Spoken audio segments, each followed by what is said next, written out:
I'm hurt. My husband wanted to re-gift my gift for him. He blamed pregnancy hormones. What a re-gifter excuse. My 26 female husband, 31 male, is very specific, so getting a gift for him was always a nightmare. We were together for almost 5 years, married for 2. Our second anniversary was a few days ago. I put so much effort in his gift. He is a diehard fan of one football club. He really loves it and buys a lot of merch. I was looking for something he doesn't have and found a 3D puzzle set of that club's stadium. Interesting. By the way, this comes from Bakya11, and if you want to submit your own stories, go to the r/OKStorytime subreddit. So, it has 200 pieces, and it takes 2 to 3 hours to put it together. It was expensive AF, but I knew he'll like it, so I ordered it. I even put my mom's address for delivery in case he is at home when it arrives, so he doesn't spoil the surprise. And I was right. He was happy as a child when he saw it. He told me he'll put it together with his nephew, 9 male, who also loves that club. I hate that was happy as a child and not happy as a clam. Children are not well known for being happy all the time. You can be happy sometimes as a child, but you can also throw tantrums a lot. Well, the nephew came today and they were playing with it, talking about the club. Then my husband pulled me aside and asked me if he should give it to his nephew because he liked it. I was like, what the F? I told him, do whatever you want. I don't care. But he could see that I was pissed. He didn't re-gift it, but he promised the kid that he would get him the same. But the little guy didn't ask for it. He didn't even tell us he liked it. After the nephew went home, I told my husband that I put so much effort into his gift when he's a literal nightmare to get gifts for, that I spent so much time finding him something mindful, and I'm really hurt that he even thought about regifting it to anyone. He got defensive, told me that his nephew is a child and would love to have it, and that I'm massively overreacting. He also thinks I'm emotional because of my pregnancy hormones. I'm 10 weeks pregnant with our second child. I don't think that I'm overreacting because my feelings are really hurt and his actions are crappy. I told him he should offer to buy him another one in the first place. Am I really overreacting, or is this a crappy thing to even think about? Elix Fictitious says, that's so ungrateful and thoughtless. I'd be pissed, but at least he asked you first instead of just gifting it. That demonstrates a bit of common sense. It might help in future to have a discussion about what gifting should be like going forward, given that he's already difficult and didn't seem to appreciate your effort even when you got it right. Does he care about gifts? It might be easier to compromise on giving him only money or food. OP says, well, it makes the situation kind of better, but I'm still pissed. He likes gifts, but he's kind of difficult, like he only wears X brand of clothes, only Y perfume, Z books, etc. So the solution would be to always give him the same stuff, which I don't like. He doesn't want to take money from me, and when I ask him to try something in the store, he doesn't feel like it. He really liked this one, so I'm even more pissed that he wanted to give it away. We're going to pause there. Well, you could get him X, Y, or Z. Well, I think that OP is in the mindset of I want to get him something that he's not expecting. I want to surprise him. I want to show him that I put a lot of effort, which is very fair. I think also my mom is a very hard person to give gifts to. And so usually, because we've tried over the years to give her stuff that we're like, oh, it's a surprise. Maybe she'll like this. We give her what she wants. We say, Mom, what do you want? And then we go within those parameters and we give her what she wants. Sometimes for difficult gift givers, you just need to ask them what they want. Yeah, I mean, it sounds like OP knows exactly what he wants and just is like, I want to go beyond. And I mean, she succeeded. She got it. She nailed it. And then I just think fundamentally this guy might not view gifts as that big of a deal. Maybe that's a conversation they need to have. Exactly. I just need to get clear on what this means for each of you. Net Junkie says, does he want gifts? Does he expect them? I'm really hard to buy for, so my wife knows I don't expect gifts. Go make me a pie or something that I'll love. No need to put effort into buying me something that I may or may not want anyway. OP says, well, a few months ago, he got a hoodie from his sis. I know he loved it, and it fits him like a glove. Later, he told me not to wash it because he might regift it to someone else. I was like, why would you do that if you like it? Also, he is a big and tall guy. He doesn't have any friends or family members in his size. Who are you even going to gift it to? He wears it now, said he would regret it if he gave it to someone else. So maybe his first instinct whenever he gets a gift is just to give it away. Yeah, he just always thinks he's like, I'm starting a gift train. Yeah. Freely Ouija Board 3D says, this tells me a lot.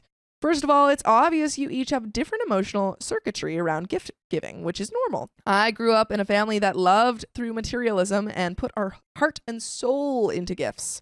We also got our sense of worthiness, love, and appreciation from the recipient's reaction.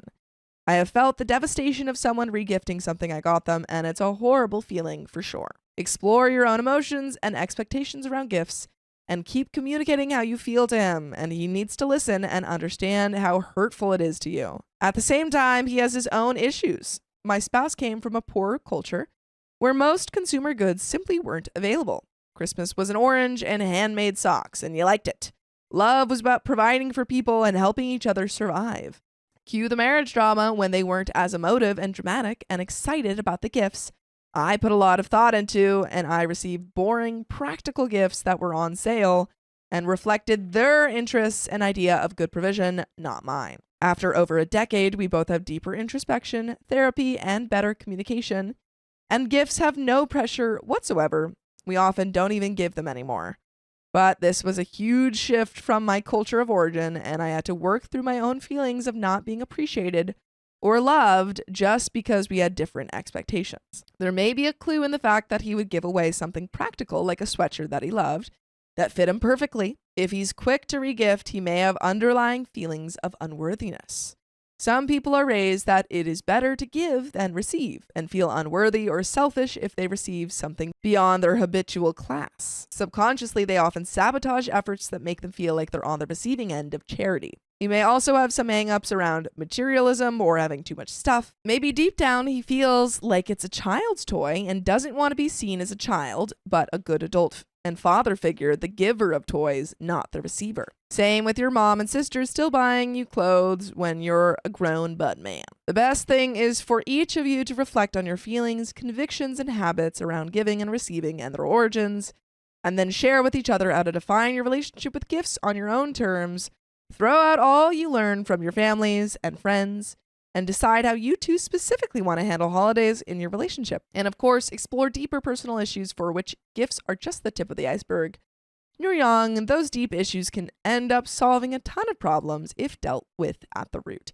Great comment. Loved that. Agreed. Judgment, not the a-hole. Update. But yeah, I mean, the answer to this is communication. Figure out what gift giving means to you before we jump on each other's throats. Yeah, because not everyone is built the same way. I like how they said emotional circuitry. Different wires in your brain and your heart. Maybe he does think, he's like, my nephew probably deserves the gift. There's a lot of psychology going into that for sure. Update. We talked this morning calmly. I told him how hurt I was when he dismissed my feelings and blamed my pregnancy hormones for them. I explained how I feel when he does that, and I feel unappreciated and that he doesn't care about my feelings while I know he does. He apologized, and I know it was genuine, but also admitted that his comment about my hormones was rude and unnecessary. He also promised that he would be more considerate about my feelings. I apologized for telling him that he is a nightmare and for being passive-aggressive. He told me it's okay, and he wasn't mad for that, about the gift. Last night, he put it together and almost was late to his night shift. He told me he really loves it and didn't actually want to regift it. Then he told me a bit about his upbringing. His mother often regifted things they were gifted, even though he actually liked them, and he hated it. They were not poor, but her policy was, why buy someone's gift when you can regift something you got? Wow. Oh no. That's bad. She gave away his stuff until he moved out. Now he feels guilty when he keeps something, even when he likes it. And he knows why that's happening. Now I remember the time when his mom stayed with us to help while I was postpartum. She was actually helpful, but also tried to give away some of our stuff to others, and I was really pissed. Like, what gives you the right to give away my crap? I grew up poor, but my parents never pulled this stuff. When we liked something, we kept it. You know those fancy chocolate boxes that are passed around? Well, we ended up eating them. People pass around the See's candy boxes? I have no idea what they're talking about. I think she's saying, like, she's implying that people re-gift those See's. I don't think See's candy is fancy, right? I think it's just California. I don't know. I always thought it was fancy when I got a box of See's candy. I thought those were all fancy and I ate them all up. I mean, they're definitely delicious. They're tasty. By the way, you know what else is tasty? Listening to full episodes of stories just like this. Just go to Spotify, Apple Podcasts, or iHeartRadio and search Poke Storytime. But there's a little bit left to this story. Have you any thoughts, sir? Yeah, I mean, literally, it's an oldie but a goodie. It's like before you get really upset, have a conversation. Agreed. It's not possible to be like, oh, well, I just won't feel any emotions until I have a talk. But it's like, Before you make any big decision. yeah, don't act upon those emotions until you go, hey, let's talk about that first. That's a great way to phrase it for all of our stories. Don't act upon intense emotions until you've had a conversation. It doesn't mean that you can't have those intense emotions, though. But there's a little bit left to this story. Meanwhile, we don't give gifts to my mother-in-law anymore because we know she's going to re-gift them. We just give her money. I told my husband that we will go shopping for his birthday and he'll choose his own gift, just to make sure it's something he likes and will actually use. Stadium is now displayed with his other football stuff. Edit, sorry for not mentioning, but he gave his nephew gifts yesterday. He bought him new shoes because he had good grades and also new shoes for his little sister, who doesn't go to school yet. He also gave him some money for his upcoming school trip. So I don't think giving him this puzzle set was necessary, at least not at the same day. And Feisty Thunder Horse in the comment section says, glad you guys had a calm discussion about it. Sounds like you're both feeling better. Communication always helps when both sides are reasonable and open. And that, folks, is the end of that story. Mic drop. Cut and dry, and we love to see it. Absolutely. I made a mistake, and my husband made a big deal out of it. What's the big idea? Wow, come on. This will be long. I only recently started to realize that these cycles of love and hate characterize our marriage. There is no tension-building phase. Our arguments usually erupt from thin air. I would say that my husband starts all these arguments, but he would, of course, disagree. By the way, this comes from user Why Is This Happy? And if you want to submit your own stories, go to the r/OK Storytime subreddit. So, our cycles are super long, like 6 to 12 months. Otherwise, we live a happy life. All my guards are down when suddenly, bang! An emotional roller coaster. My husband never hurts me physically, nor do I hurt him. We are together for 11 years, and we have 2 children. Our relationship is characterized by long periods of stability interrupted by sudden, fierce arguments.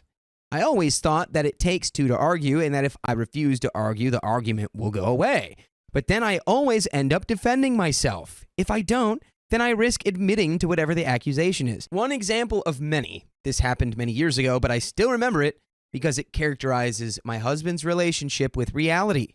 On a Sunday walk, I suggested we call some of our friends, and my husband erupted that I spend all my free time with my friends and I don't spend any time with him. I was taken aback and tried to protest, but to no avail. After a week of the silent treatment, I sat down with the email and calendar, and I was able to backtrack our schedules for the last 28 days.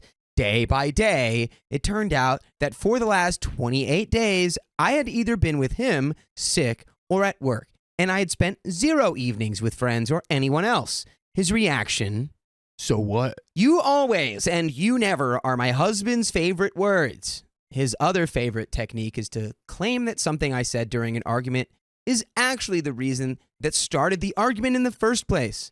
Causality, or facts are not important to my husband.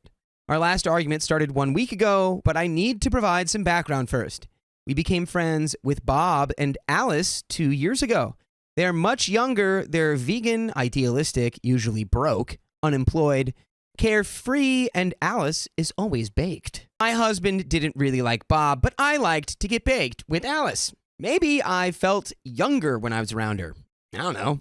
Now, according to my husband, I'm a great parent and I work my butt off in a high-paying office job. I am the breadwinner. What I'm trying to say is that I'm no loser, even though I do partake in the devil's lettuce.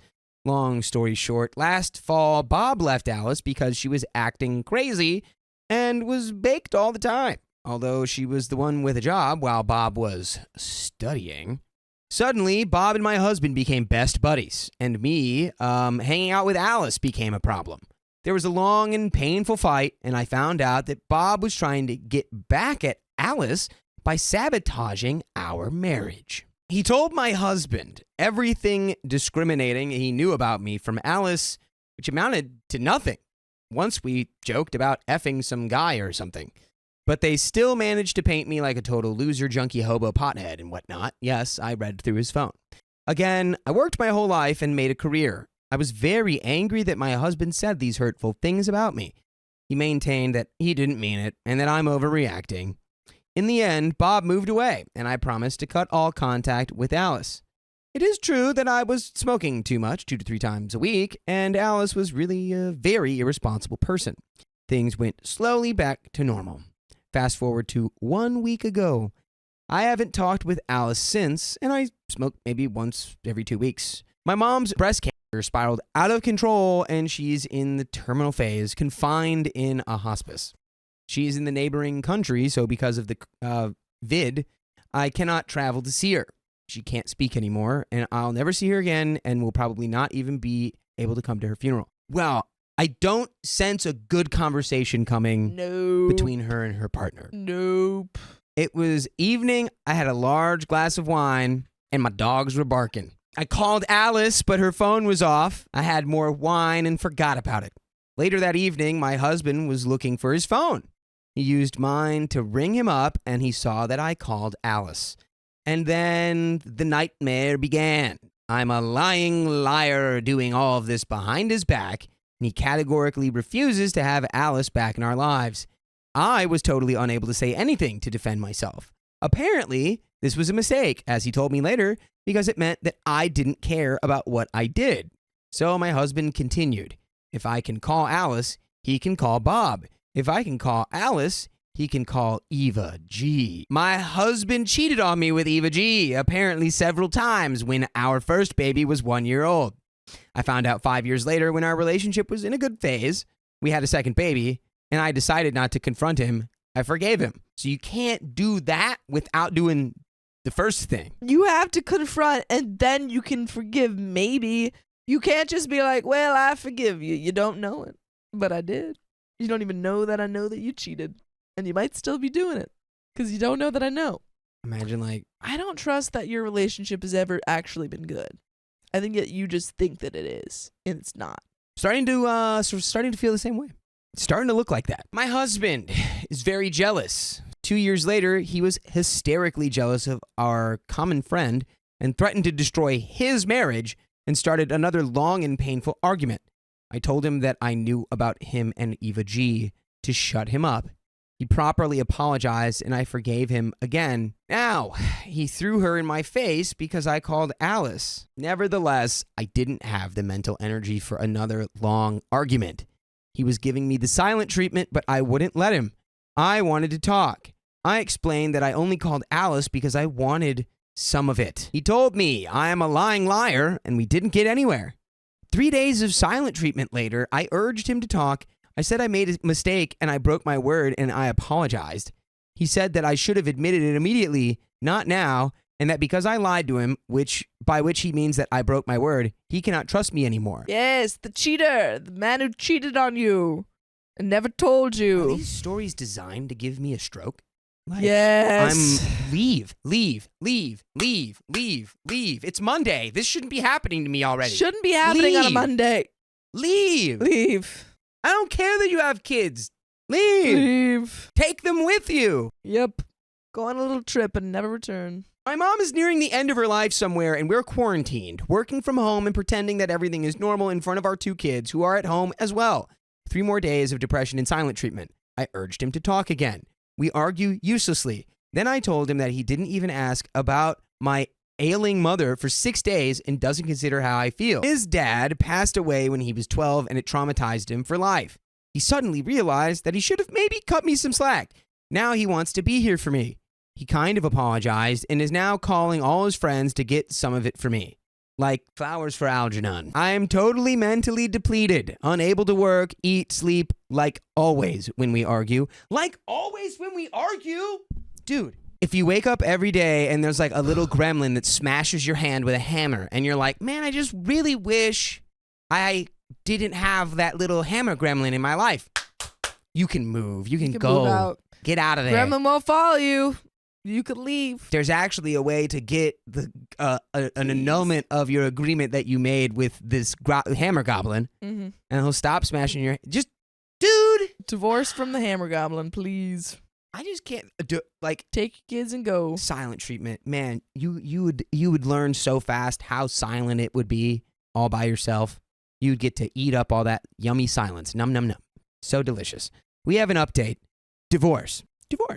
Absolutely. Divorcing. Update. After my mom passed, things were very difficult for me emotionally. Of course. My husband apologized several times. He tried to undo what he did and be there for me. He promised to change his behavior and go to a couples therapist of my choice. I believe he really honestly wanted to change. I did not have the emotional capacity for a breakup or divorce, and I forgave him. He agreed that he cannot prohibit me to see anyone, talking about Alice, but he asked me to keep the schmoke and other malicious activities to a minimum. I showed him the original Reddit post, and he says my description did not paint a fair picture of Alice's bad traits. So, for the record, Alice crashed at our place for free for several months, helping with little things like cooking, but ultimately just eating our food. I started to schmirk regularly again with Alice after a 4-year break. I tried my first and only, I was doing some experiments. All right, with Alice as well. Alice would have all kinds of overambitious entrepreneurial ideas that would always end up in a cloud of smoke. She was a victim of a property rent scam, tattoos, piercings, empty promises, debts, Antifa vegan. I'm sure you know someone like her. I am 40, responsible, a 24/7 mom, overworked in the office, and happy to occasionally relax with this carefree fool. I'm not perfect, but my family and kids are before everything. Then there was Alice's best buddy, Carol. She grew up without parents, smokes a lot, juggles 2 jobs, and is trying to get her life together. I saw Carol on several occasions, 4 times, while hanging out with Alice. She told me she was surprised that I do not judge her because of her past. I do not. But according to my husband, Carol is a convicted criminal, a bad influence, a threat to our family, and general evidence of Alice's negative influence on me. Which we got about 0 proof of. Fast forward to last Sunday. In the end, we didn't go to couples therapy because of quarantine. You gotta do like Zoom therapy? Not only is he mad that you're smoking, but you're smoking during the time when the whole freaking world was shut down? Yeah, that's pretty crazy. This guy sucks! Also, I don't understand why you couldn't go to therapy. Presumably, there's Zoom therapy. That's what most therapists were doing. And also, like, it's the easiest therapy to do or easiest thing to do on Zoom. It's the easiest thing to do on Zoom. It's just a little chatting. I don't know, man. Okay. I would smoke only when the occasion arises. In total, 2 times since March. Everything was great. And I have to say, our family survived the quarantine. Work from home and school from home. It worked exceptionally well. On Sunday morning, my husband was hungover. He came home in the wee hours after a night in downtown with his friends. He boasted that the other guys, one getting divorced, the other single, said that I'm the best of all wives. I felt great. While he was out all night, I had our kid's friend in for a sleepover. I let my husband sleep in the afternoon, and after taking care of the house and kids, I felt exhausted and arranged to meet a friend downtown for a drink. She canceled on me while I was already on my way there. Kids and I ended up alone in a cafe. I tried all my contacts to no avail. Instead of going home, I decided to call Alice, and we met for the first time since she split with Bob 10 months ago. He caught up on everything and schmirked adjourned. She is holding the same job since we last met and is generally doing fine. She jokingly asked me if my husband knows that I'm with her. I said that he does not, but we agreed that I'm allowed to see her if I want. I come home 3 hours later. My husband asked, "How's Judy?" I told him Judy could not come, and I saw Alice instead. His face froze. He stared at me and started to shake. We exchanged some words that I do not remember. I asked him, "What the heck is this?" He said he loves me and wishes to go to bed now. Although he did not raise his voice nor cause a scene, I felt totally betrayed and furious. We began to text. I told him I'm disappointed with his reaction. He replied with, "I did not ban you from seeing Alice, nor am I going to. I had to leave the room because my stomach started to spasm, my heart started pounding. I hope you would understand she will only drag you down." And continued with, I'm worried that things will go back to the way they were. My opinion of her will not change. She is a threat. I am sad and disappointed with you. You are angry only because I have a different opinion. Then this reality distortion field turned on. Why do you surround yourself with people that are bad for you? Why do you need Alice in your life? I am just afraid that things will go back to what they were when Alice crashed at our place. I am sad when you feel the need to have a loser like Alice always around you. She's got a loser like you. You're the biggest loser in this story, Biggest hombre. loser. What are you Biggest talking about? You loser. cheated on your wife. Yeah, you suck. And man. and then you had the gall to come home and be like, my friends told me that you're the best wife. Yeah, no. Wife that I cheated on. You suck. You suck. The fact that he is like trying to convince OP that she's surrounding her, like the other friends that she has are the worst people in her life when he's here. Crazy. Yeah. Absolutely absurd. Caitlin Von Compa says OP is crazy for bringing her kids along for drinks and smokes with her friends. Did I comprehend that right? I'm actually wondering that too, because she was like, yeah, I was supposed to get a drink with my friends and my kids, and she was like, but the friend couldn't make it, but I was already there. And she said the kids were there too. So I am confused. Oh yeah, that is don't encourage substance use in front with of the your kids. children. Yeah, That's crazy. That was weird. If that's she might not have meant it that way, but that is weird if that's what she's implying. She did. I think I did breeze past that. Yeah. But I think I just Strange. assumed, I'm like, that can't be. That can't be possible. No one wants to do that, right? No. Anyway. Star FC says she said cafe, not bar. Yeah, but originally she was supposed to go. I mean, maybe she was supposed to get a drink at a she cafe, just said, but "All she right." said, I'm getting drinks. And so then the friend canceled on her. And so she said, I ended up at a cafe with my kids. But then she said she met Alice. This so is I'm what like, she were did. the She kids said, still kids there? go play in the parking lot Yeah. for 20 minutes, unsupervised.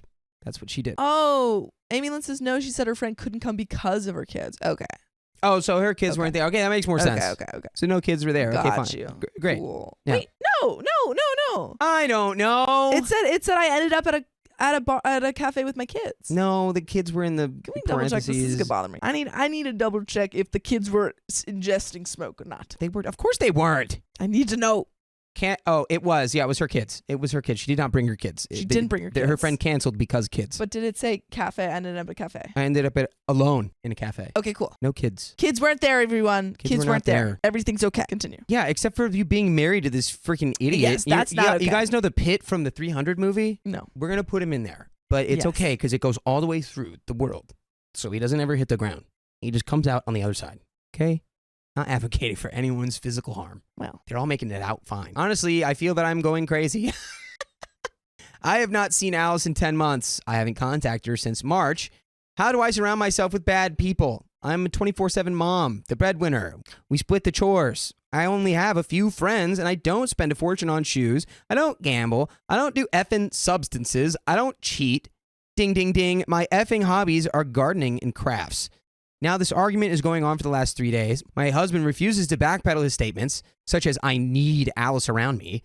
Instead, he wants me to promise him that I will not start to smoke and see Alice every day, as if that was some real threat or topic of the day.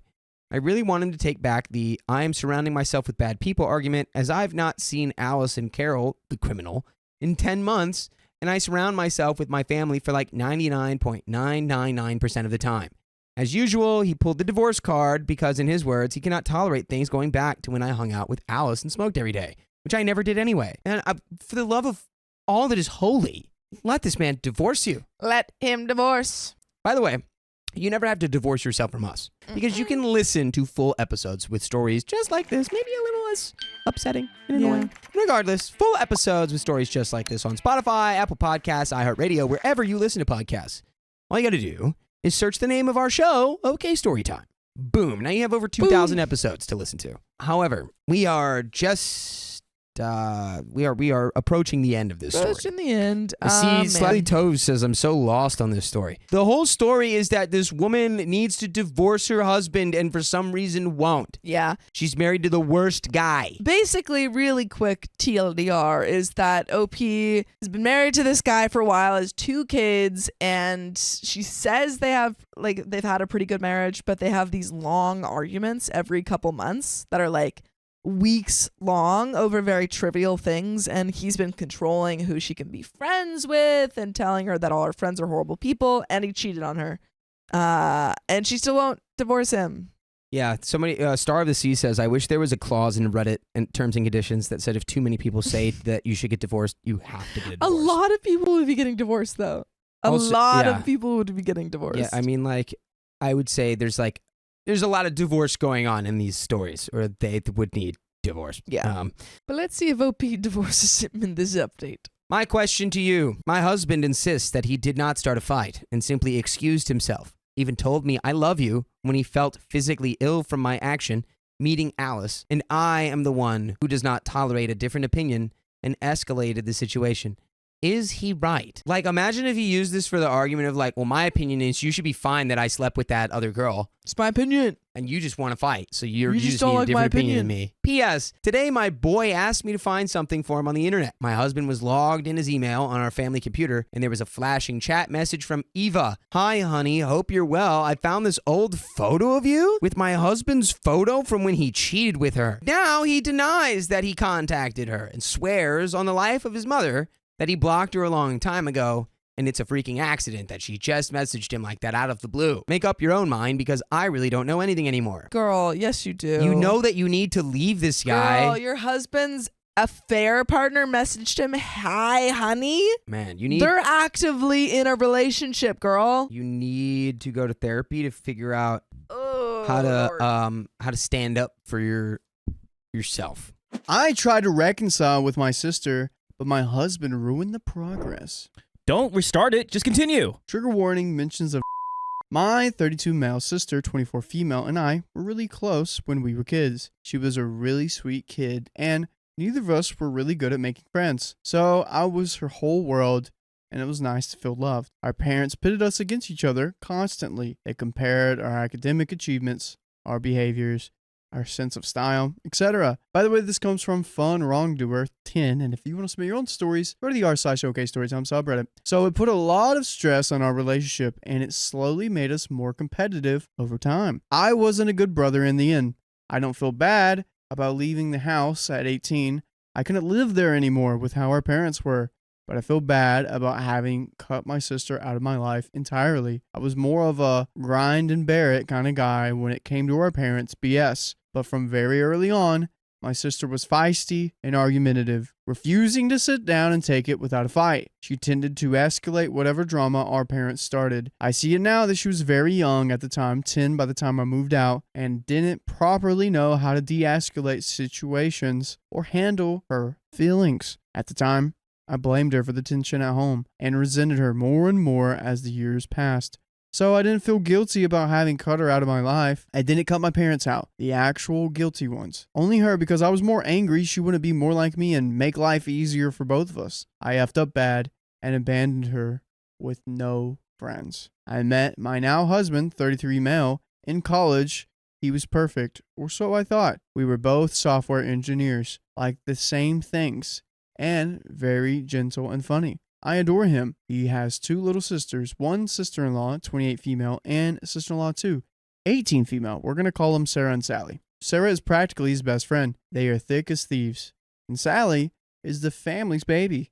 His parents are pretty much better than mine, and it's been because of interacting with my in-laws that I've begun to realize how none of it was what happened was my sister's fault. It was always my parents. Sally was 6 when I met her. I've seen her grow up, and I've seen what a proper child care is supposed to look like, and how dirty my parents did me and my sister, and that they were the ones to blame, not us, and especially not my sister. I know I wasn't responsible for taking care of my sister, because that's the parents' responsibility, but I wish I hadn't completely left her alone and isolated. I don't think that was fair. I tried to connect with her 6 years ago, but she was very cagey and unresponsive, so I gave her space. We finally started getting some progress done about 2 years ago. She also pursued a career in tech, and I got through to her with our shared field. Okay. All right, so it seems like he understands what's going on now. Yeah, and I think the thing is, when OP left, it was at a young age. Yeah. I mean, you don't know. I guess it didn't hit OP until he saw Sally and Sarah, like, with their family dynamic, and you're like, whoa. That hits me close to home, too, where I'm like, whoa, people to have family dinners and on family gatherings, and they enjoy like game nights. I'm like, well, what the heck is that? So I think OP's blaming themselves a little too much because they're like, oh, it's my fault. Like, I know it's on my parents, but it's also my fault. Yes, but it's one of those things where it's like, it's a what if situation and you can't really do what if. And now you're doing the progress that hopefully leads to rekindle that relationship. Yeah. So these past few years, I found out a lot about what happened after I left. I'll keep it vague for her sake, but she was harmed by a family member and blamed for it by our parents when she was still a kid. And later, being isolated and needing love made her vulnerable to being groomed by a teacher. She also had a few mental health struggles all along that she barely started getting the courage to seek help for. Mostly she struggles with is trust, since nobody who's promised to be there for her has stayed, and she's been hurt and mistreated by the people who are supposed to take care of her. I'm very proud of her, and I really feel like the person she's become in spite of all that she's gone through. I wish I'd been there to help with everything, but there's no point in crying over spilt milk. As of today, I'd consider her my best friend, and I'm lucky she gave me another chance for me to be her big brother after I left her. At one appointment, she'd admitted she didn't know what she wanted to study when she got to college, and she chose tech hoping we would meet again if we were both in the field. We specialize in different areas, but hearing that broke my heart. So I decided we could work on something together, and for the past year and a half, we've been working on a small video game together, like the ones we played when we were kids. We don't make a lot of progress since we're both very busy, but we try to make time for it at least twice a month. I'm having the time of my life working with her. She's opening up more and letting me in more the more time we spend together, and I feel like our relationship is finally healing. She spends a few evenings at my place, or I go over to hers a couple of days out of the month. 2 times she's had to spend the night with me and my husband. This is important. The first time we lost track of time and worked so late into the AM, I felt more comfortable if she stayed the night. The second time, there was a hailstorm, and it wasn't safe for her to be outside. I didn't know my husband had a problem with this. We have Sarah and Sally over all the time, and I'm fine with that. Sarah and I are friends in our own right way and probably will stay friends even if I broke up with my husband. Sally is a surrogate little sister figure to me. I love her. Sarah and my husband are both musicians, and they work in indie music together. Sometimes she'll spend the weekends, overnight included, while they work on their creative stuff together. And other times they'll spend a weekend out of the town recording their music or in small music events. This doesn't bother me at all. I like that my husband is so close with his sister. And I like that I'm close with Sarah too. And I like that they're so passionate about their craft. My husband's passion for everything he does was 50% of what made me so attracted to him in the first place. Ever since the hailstorm night, the second time she spent the night at her place, my sister has been coming over less and less and has left her project short of abandoned. She texts me more sporadically and doesn't call me anymore. This worried me. She said, that's just how things are. Siblings grow apart in time. You're married now, and other things like that. I didn't get it because me being married has never been a problem. And as far as I'm concerned, my husband liked my sister as much as I like his. All 5 of us hung out together more than once, and we've had a group chat and we keep up in it when we don't have time to meet up. This evening, Sarah came to talk to me after work while my husband was still on his way home. She told me that my husband told her how he had gotten rid of my sister by having a stern talk with her about boundaries.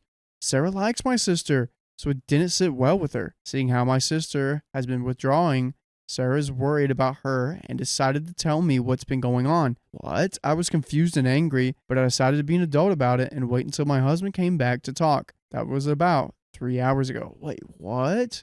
Got rid of? I think it's jealousy. Ooh. You know, the late nights. Maybe it's like, oh, I don't know. Maybe there was no communication from Opie saying, oh, my sister's going to stay over. I would assume so. Yeah. But we don't know that. But I think it's jealousy that Opie's husband is like, you're hanging out with your sister and she's taking time away from, you know, you hanging out with me. Yeah. So I don't know. That's my initial thought, but Yeah. I could be wrong. Do you have anything? No, that I think jealousy. Which is weird because it's like very hypocritical because he has like Sally. They do the musician stuff, the indie music, and they do that on the side. And Opie's like, that's great. You guys are hanging out. That's cool. So who knows? Yeah. It's weird that he can do it, but you can't. Yeah, but we'll see the reasoning. I asked my husband what if Sarah said was true, and he got this obnoxious, coy, and patronizing attitude saying that my sister wasn't respecting our married life, she always has, and that she was taking up too much space by staying there. Keon was on it. Called it. His sister spends many nights in our guest room when they're songwriting, and my sister spent 2 nights because of external circumstances. Apparently, what bothered him was that the night where my sister stayed home because we worked late into the night, the first time we spent there, I fell asleep with her in the guest bedroom. When we were kids and still got along, we would wake up in each other's bedrooms talking until one of us fell asleep. There's nothing weird about it. Some of my favorite childhood memories are hearing my sister babble about her cute little thoughts as I dozed off to sleep, or seeing her become drowsy as I told her about my day at school or my dreams of the future. That night, my husband wasn't even going to come back home. He was out with Sarah at a music event, and he said he wouldn't be back until morning. Since my husband wasn't supposed to be home at all, I thought it'd be sweet if my sister and I could regain one of those childhood traditions. He came home around 3 a.m. because of some problem with the show and got upset that he couldn't sleep with me, that he decided to go to my sister behind my back and tell her on behalf of both of us I wasn't informed of this and that she was taking up too much space in our relationship and needed to back off and respect that I have a life without her now.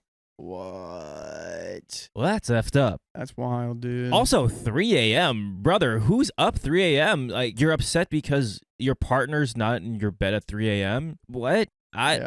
One night. It's like 1 or 2 nights. This is out of pocket. Yeah, this is out of pocket. Also, if you really wanted them, you could probably drag them to bed.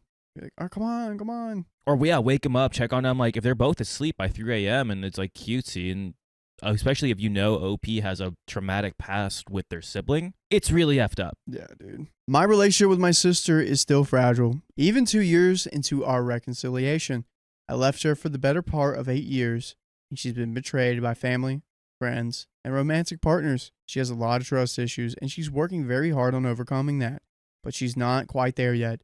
She's still afraid I'm going to leave her, and she still has never been manipulative about it. She's great at communicating, and she needs reassurance rather than being manipulative about it. It's just that I can still read her in her expressions that she's still insecure, even if she keeps it to herself. We've always been good at reading each other at a glance.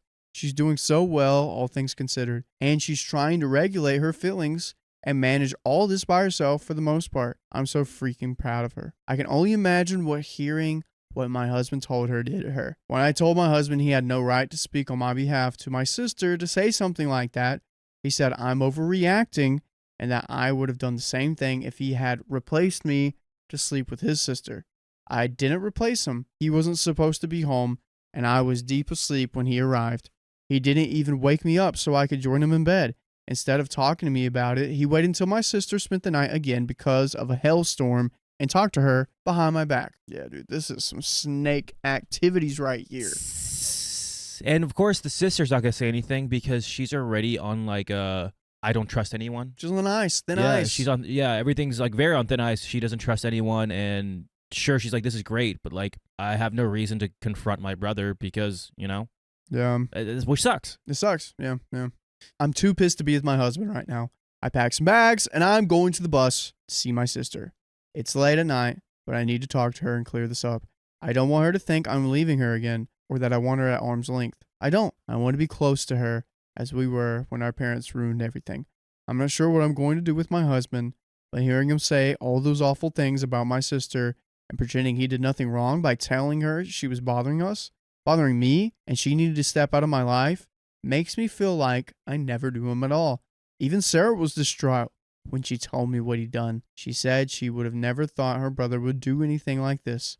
I have no idea what the next step is. All I know for now is I'm not going to lose my sister again, and I'll have a long talk with my husband when I'm calm, hold a civil conversation. But I'm not sure if I'll be able to forgive him for this. I feel like he crossed a line, and we got an update, and yeah, goodness gracious, dude. What the heck is wrong with this guy? Yeah, what is this stemming from? I mean, obviously it's jealousy, but the fact that this is one night, and again, it's the hypocrisy of your sister says over all the time too, and you guys do indie music and you guys go late into the night, and I don't bat an eye, but the one time my sister does it, it's all heck breaks loose. Is tech and music really that different? It's not even that. It's just like bonding with your sister.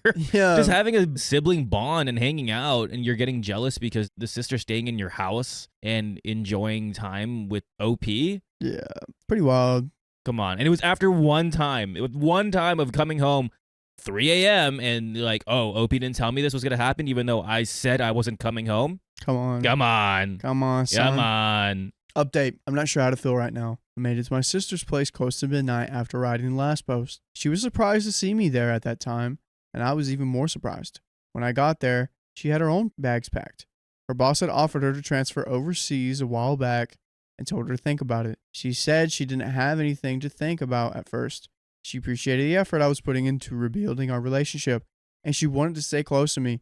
However, my husband so helpfully told her the load of BS he did, and she changed her mind. We spoke for over an hour. I clarified that my husband was full of crap, and none of what he said was on my behalf. I don't think she's taking up space, not anymore, than my sister-in-laws are, in any case. And I've always been expected by my husband to be an A-okay with that. I am, because he's close to them. I couldn't change her mind. I'm writing this from Sarah's house. I still can't look at my husband in the face, and I'm not sure what comes of our marriage after this. In the end, my sister decided to leave because she's afraid. She confessed that for the past 2 years that we've been getting close again, she's had feelings that if she makes the smallest mistake, I'm going to leave her again. That sucks, dude. That she's like, again, she's like emotionally, she's been through so much. Yeah. And that the fact that, like, even though you guys are having a good reconnection, it still feels like she's on eggshells. Yeah. That's crazy. That is so crazy. Dude, I would divorce the husband after this. She also said she knows that this isn't a fair way to feel and that she hasn't told me anything about it because she didn't want to guilt trip me or make me feel bad. My husband was telling her to piss off on my behalf was the final straw. I told her she has a right to feel like that. I did leave her. She was just a kid, and I pinned all the blame on our parents' BS onto her. I left her when I should have had her in my life still.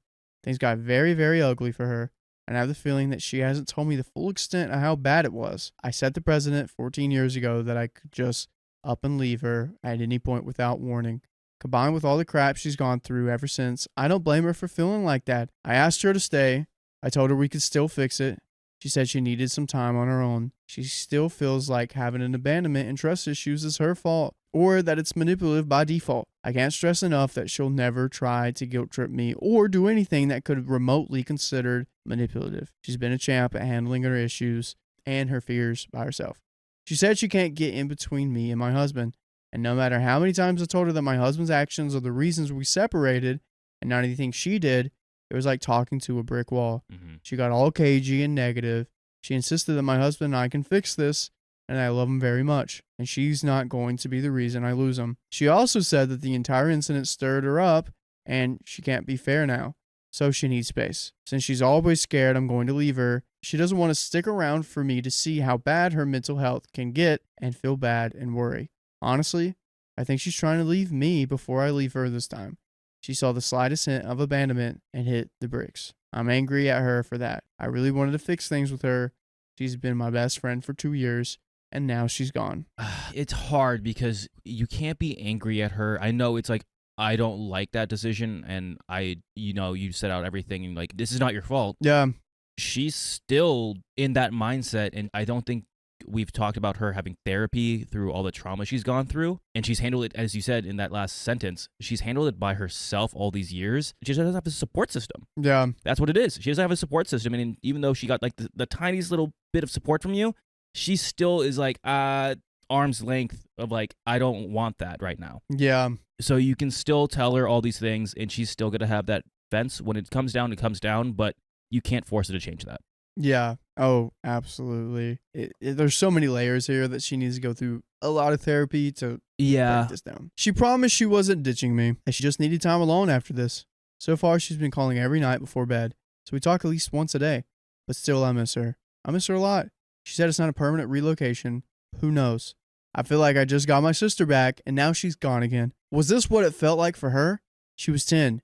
She woke up one morning and I wasn't there. I didn't leave a note. I didn't call. I didn't text till she was 18. I kept in touch with my parents, but not with the brat, as I called her. Do I have the right to be angry? But if you want to hear more stories just like this one, all you got to do is go to your favorite freaking podcast platform, search up OK Storytime on Apple, Spotify, iHeartRadio, and you'll have more stories and you don't have to be angry. You don't. Some stories could make you angry. Like Some this one. Yeah, some stories can make you sad, but we're here for the ride. We got a little bit left here. I'm just going to get into it. Get into it. My husband was very happy when he heard from Sarah that my sister was gone. Really? Dude, what? He told me to go back home and that the trouble was over. I didn't answer. I just hung up. He's called a lot, but I haven't picked up the phone.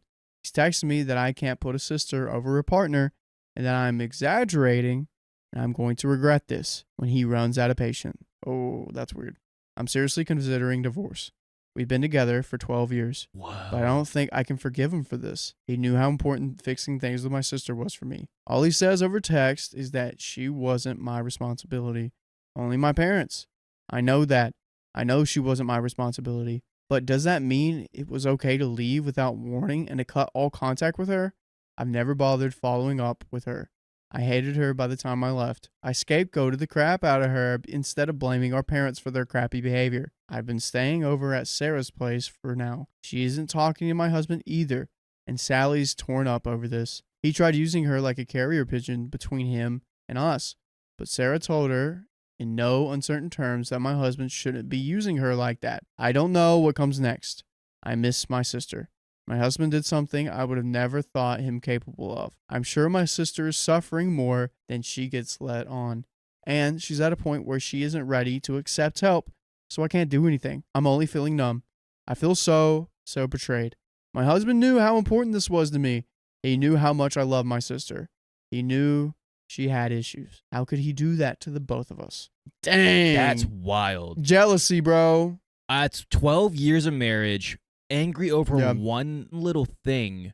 Also, he was happy she left. He knows that you've been trying to get closer together. He was jealous. And when he said, come home before my patience runs out. Yeah. No, this is a control thing. This is like anything I say goes. And it seems like, oh, you went against my word. Now I'm angry. Nah. I think this is divorce. Divorce is, yeah, you already said it, divorce. The fact that Opie's partner said, oh, you're going to choose your sister over me? Come on. What's the saying? It's blood is thicker than water. I mean, yeah, you're partners. The saying. But I mean, if the counteraction was, what if I told you to leave your sister for me?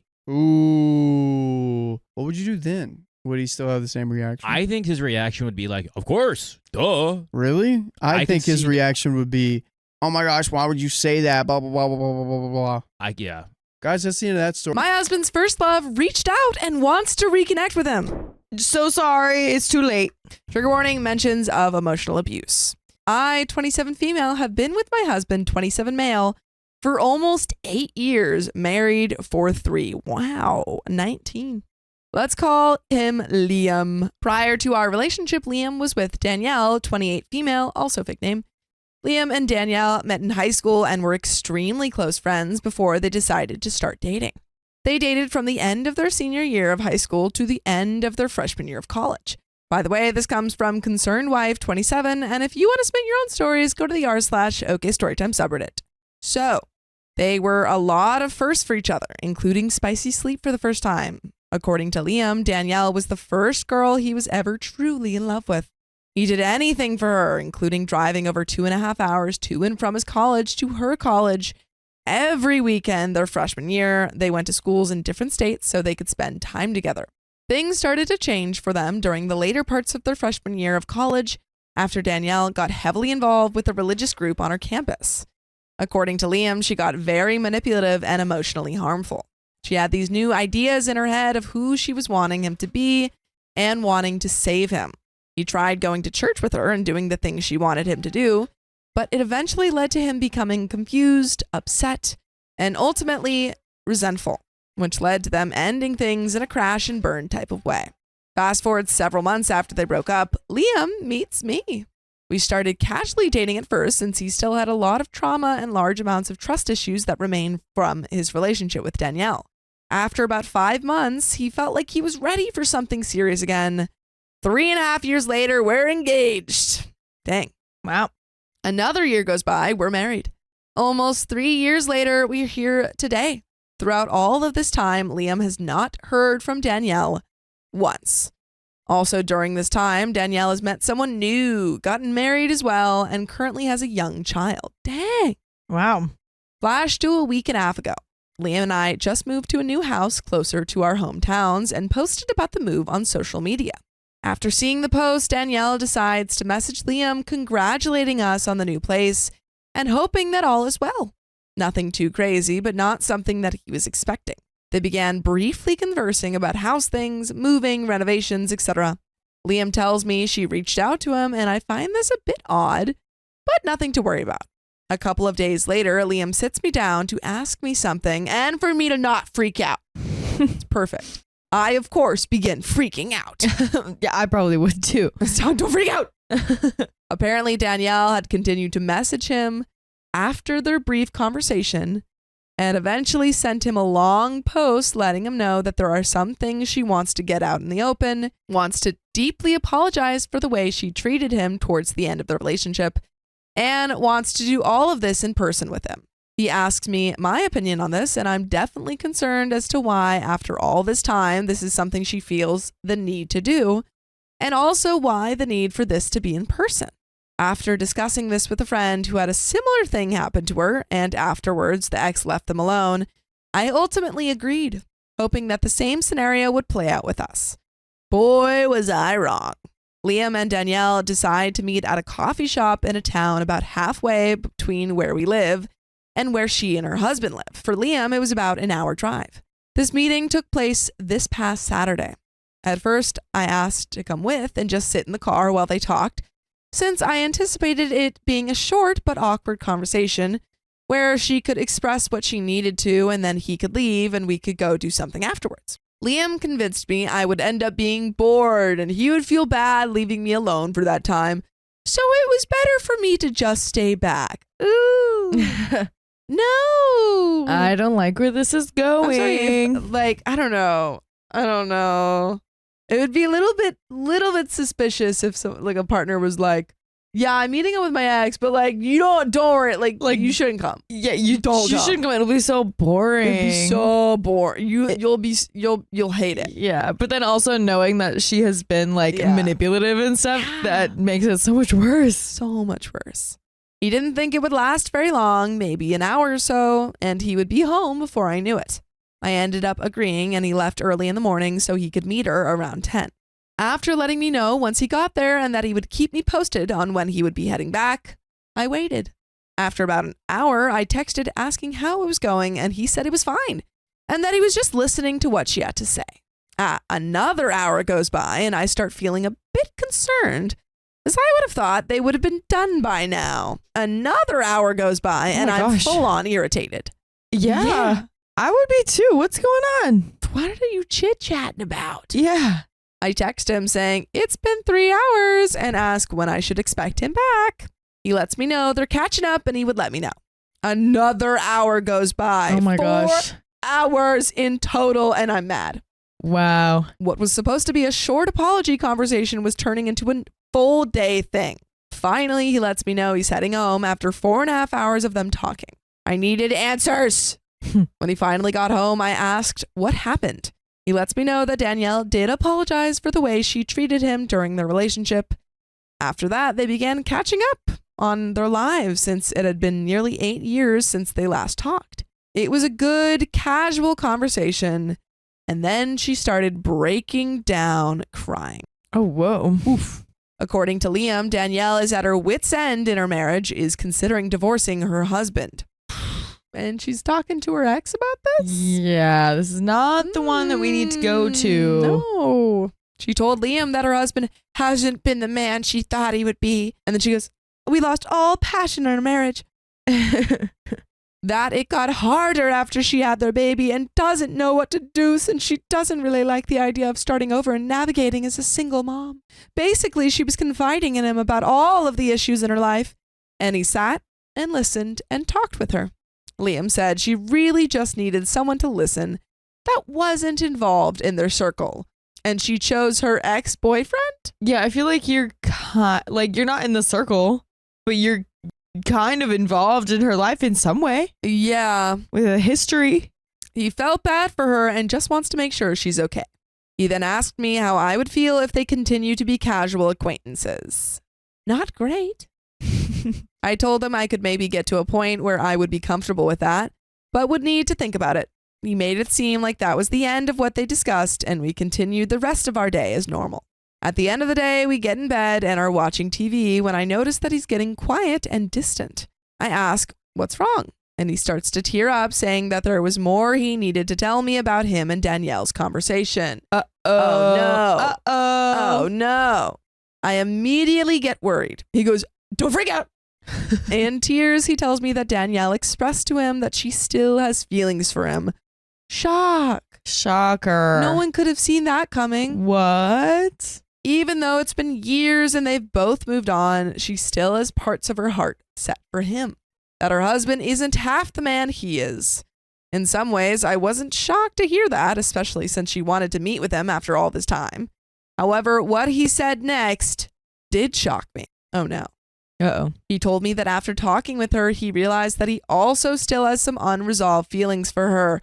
No. You've been married to OP for years. Do you really have unresolved feelings, Come or do you on. just not like that she was sad in front of you? Oh my goodness. Like, I really wonder if there was some sort of like manipulation going Yeah. on to make him think that he had feelings, but I don't think know. This man is being stupid. Yeah. All this time, he thought she hated him after they broke up, when in reality, she was just struggling with her religious trauma in college and took things out on him when she shouldn't. Everything was taken out of context. I didn't know what to think. He was so hurt and torn apart after they broke up, and it took me months to build his trust and hope back up in the beginning to allow him to see himself capable of love again. Now, all these years later, he says he still has a part of his heart for her. In many ways, I understand, because first love will always hold a spot, but not in this way.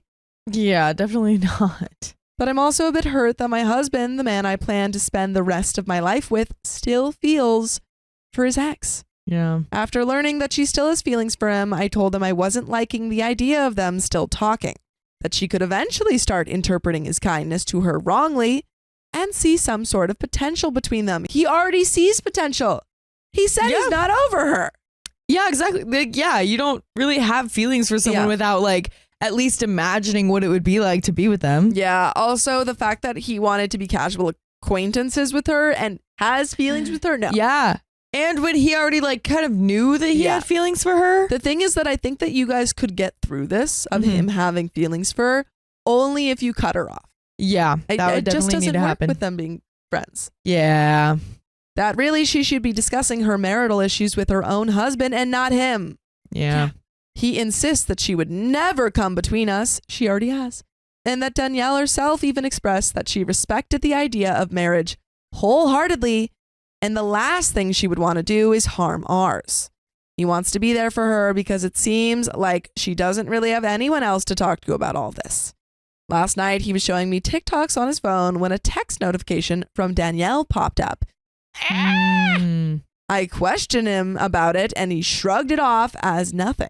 Today, I asked if she was still texting him, and he said she was, but he was trying to slowly cut her off. No, quickly, snip, snip. Yeah, exactly. I expressed again how I don't think it's best for him to be talking to her, and how she really should be going to a friend or family member to talk about her issues. I noticed he was still texting her throughout the evening tonight too. Should I be concerned about all of this? I don't want to come across as a wife who controls who her husband can or cannot talk to. I do trust my husband, but I don't really know Danielle. He insists she is true to her word and would never try anything, but how can I know for sure? My best friends think I should tell him to block her.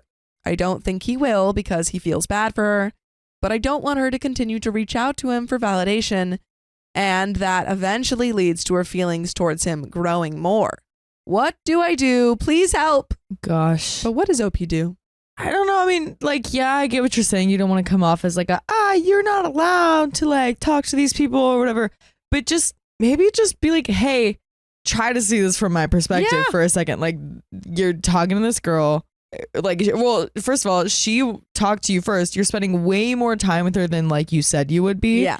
And in that time, like, you didn't tell me initially, first of all, that she confessed feelings for you. And then later you told me that you think you have feelings for her. Like, that just try to explain to him how suspicious it looks from your side. Like, even if you trust your husband, like, you kind of can't get past the fact of like how wild that looks. Absolutely. Absolutely. Yeah, no, it's I think that this is a very, very valid boundary of saying, hey, you can't, like, we got to go to marriage counseling because you can't keep talking to this girl. Your ex. Yeah. After he said that he has Yeah. feelings for her. It just doesn't work. It just doesn't work. You can't. I'm not going to sit here and like be okay with you No. talking to someone that you have feelings for. Nope. No. And there are comments, folks. Commenter 1, tell your husband that his ex's failing marriage is her own problem. Unless you want your own marriage to fail too, you better stop this nonsense. Reply, Yeah. OP this. The problem is I kind of think he's thinking about more than being friends with her now. I won't lie, this is quite worrisome. He needs to stop it because this can destroy your marriage. Reply, but Danielle didn't want to say or do anything to come between them because she believes in marriage. Sarcasm. But she's fine telling another man she has feelings for him even though she's married? Yeah, F that noise. Commenter 2, yes, you should be concerned. If your husband values your peace and respects you, then they need to cut ties. Tell him you don't trust her and you don't trust your husband's feelings since she was his first love. Reply, OP, seriously, who thinks it's okay to pop back into your husband's life, say sorry, and then act like relationship gurus. Tell her to either sort out her own feelings or sit this one out. Your peace and his feelings aren't her playthings. Commenter 3 says, Danielle would never do that. She already did. Why confess her feelings to a married man? Why even appear again? Yeah, very good points by all of these commenters. And Yeah. there is an update, but Oh do boy. you have any thoughts? I mean, same kind of thoughts. I agree with the commenters. This is just not how you respect marriage. Yeah, This no. is not how you, respect someone else's or your own. This is just Absolutely not good. And I think OP is very valid in feeling what she feels. Agreed. Yeah. Concur. So let's get into this update. Liam, 27 male husband, has been at work all day, so I wasn't able to talk to him much until he got home. I sat him down again and let him know that I needed to talk about him and his communication with Danielle, 28 female husband's ex. I told him that I wasn't happy and that I needed to know if he was still talking to Danielle today. He told me he was. Stop. Girl. Stop. But that he was to finally end things with her. For those of you, if not all of you, that suggested Danielle reached out to him because she wanted him for herself, you were correct. Liam called her today and she straight up asked him how happy he was with me and that if for even a second there were issues and he wanted out, that they could run away together. Oh my She God. sucks. She wants to divorce her husband and be with him. Then do that. Divorce your husband. Yeah, Leave Liam out of it. Divorce your husband because you weren't Exactly. happy with your husband. exactly. I believe this admittance finally broke Liam's rose-colored glasses on the situation and opened him up to seeing what she was really doing. I mean, wow, it was so obvious. She literally told him her whole plot and he was like, well, I just don't know until now. Yeah, and then she tells him again, and he's like, "Oh, He's like, oh, that was your plot? What the We thing that knew you that said from was the your start. plot was your plot? Trying to manipulate her way back to him and home wreck our marriage. He finally told her enough is enough and that he cannot talk to her anymore, that he did feel sorry for everything going on with her and her own marriage, but for the sake of his own marriage and his love for me, that he needs to stop being in touch with her. He realized that those unresolved feelings that he started to have for her after meeting with her this past Saturday were more like feelings of nostalgia for the time they spent together and the times they were happy. By the way, you can be happy with us by listening to full episodes of stories just like this. Just go to Spotify, Apple Podcasts, or iHeartRadio and search up OK Storytime. Do it. But there is a little bit left to this story. Do you have any final thoughts? my thoughts have remained the same." Yeah. It's just, what do you mean you didn't see it? What do you mean? What do you mean? But the thing is, he did see it because he confessed that he still had feelings for her.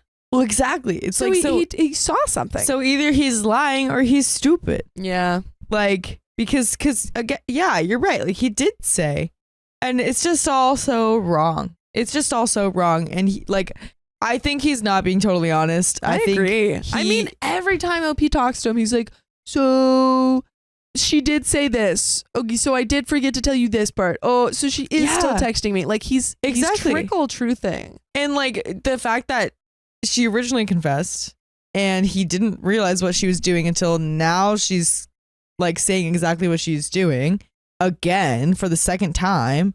he's now realizing it. Like it's so obvious that the reason that he wanted to keep talking to her, whether it was subconscious or not, is because he had feelings for her. Yep. And he even he admitted it. He admitted it. So I don't know. At first I was thinking that this man was just like a like naive guy or oblivious to like the fact when people are in love with him. But now I think that he's doing something on purpose. He's doing it on purpose. Yeah. The ways she spoke about him and his character made him feel good and gave him that ego boost. But after hearing her true intentions for the second time, he was able to remember the way she was before and why they broke up in the first place. I told him I wanted him to block her. I wanted no contact at all with her, and he agreed. So he deleted all her messages, blocked her number, and blocked all of her social media right in front of me. There will be no communication between them going forward. Again, thank you all so much for the help realizing what was done and what needed to be done. I really appreciate it. Commenter 1 says, yes, finally a good update. Thankfully, he got his head out of his behind and realized what she was doing. Good luck to you in the future. Commenter 2 says, OP, that's great. But trust me when I say you have to inspect what you expect. Don't just blindly take his word for it. He could probably tell you were done if he didn't agree, so he took steps. All of those could be undone just as fast. Give it a day, maybe 2, and then without fanfare, ask him for his phone. Tell him you just want to see for your own mental health that she is still blocked and there has been no communication because you don't believe she will go that easily. Don't let him say no or leave the room.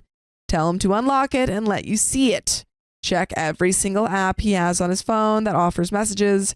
Text, Facebook Messenger, Instagram, WhatsApp, Snapchat, every single app.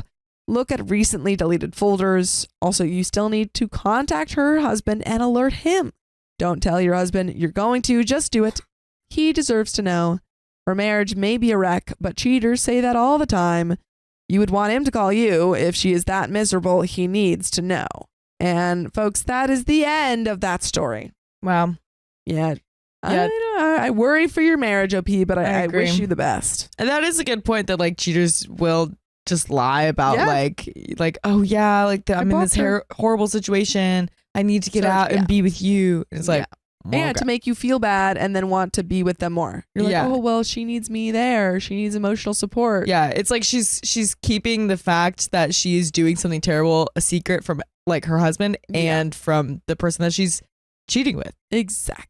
But that is the end of that story. I just had a surgery and my husband is the worst nurse ever. Fired. Lately, we've been a little rocky as I feel like we're not a team. We took a road trip with his friend and his friend chewed me out over something really petty on the drive home. I feel like we're in the middle of the story right now. Didn't stand up for me, didn't tell his friend to shut the F up, and I was really heartbroken because his friend is like a decade younger than us and I saw him as something like a cousin. That's icky. By the way, this comes from throwaway 01011. And if you want to submit your own stories, go to the r/OKStorytime subreddit. So, we invited him into our home all the time. We hung out regularly. He spent Thanksgiving with us. And on this road trip, him and my husband had things to do during the day. So I drove this friend around San Diego for 8 hours, showing him the sights. My husband and his friend are in the military. This friend had never been to California, which is where we are from. I was really upset by the way I was treated by this now former friend, but I was more upset that my husband dragged me into what seemed like a pre-started argument and then sat in silence while I got yelled at. Yeah, totally inappropriate. Totally inappropriate. It seems like we really were just kind of put into the middle of the action. Yeah.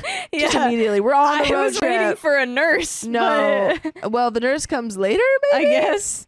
Yeah. But we are straight in the middle of the action. OP is on a road trip and her husband's friend sucks. Yes. This incident was quickly followed up with a visit from my husband's father, who treats me terribly. Constant comments about what a bad housekeeper I am. I'm not. He, on the other hand, is a hoarder and the messiest person I've met in my life, constantly undermining my parenting decisions.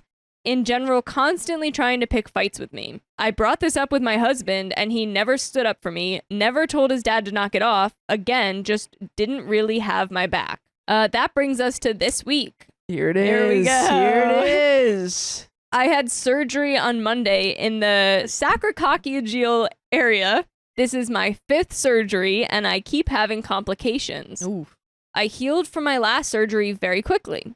This time did not go smoothly. So Monday, I'm still messed up from anesthesia, unable to go up and down the stairs with no help. I was pretty much left on the couch with our 2-year-old. You guys have a 2-year-old and he's not helping? And he left to go to the game store. He plays Warhammer 40K. I was pretty upset, but our house was a mess and my mom was coming to visit to help take care of me. And I was so embarrassed she'd see the house like this. So I had him promise to clean the house if I let him go play games. And he promised he would. Ew, you're not his mother. Why are we making promises with this man? You promise that you'll clean the house and I'll let you play your video games. You sound like his mom. Allowance.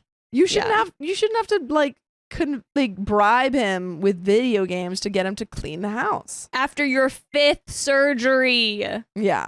After 3 hours, I begged him to come home because I needed help, and at that time, he'd been gone 3 hours. He came home over an hour after my pleading phone call, so we're at 4 hours now. Oh my gosh. Surprise, surprise, he didn't clean the house. Shock. But then he started saying he was going to go back to California this Saturday to play in some tournament for 40K. I told him that would be incredibly effed up, seeing as I can hardly move. I told him I was in a lot of pain and he got kind of annoyed and asked if I was just saying that because I didn't want him to leave. This hurt my feelings for a lot of reasons.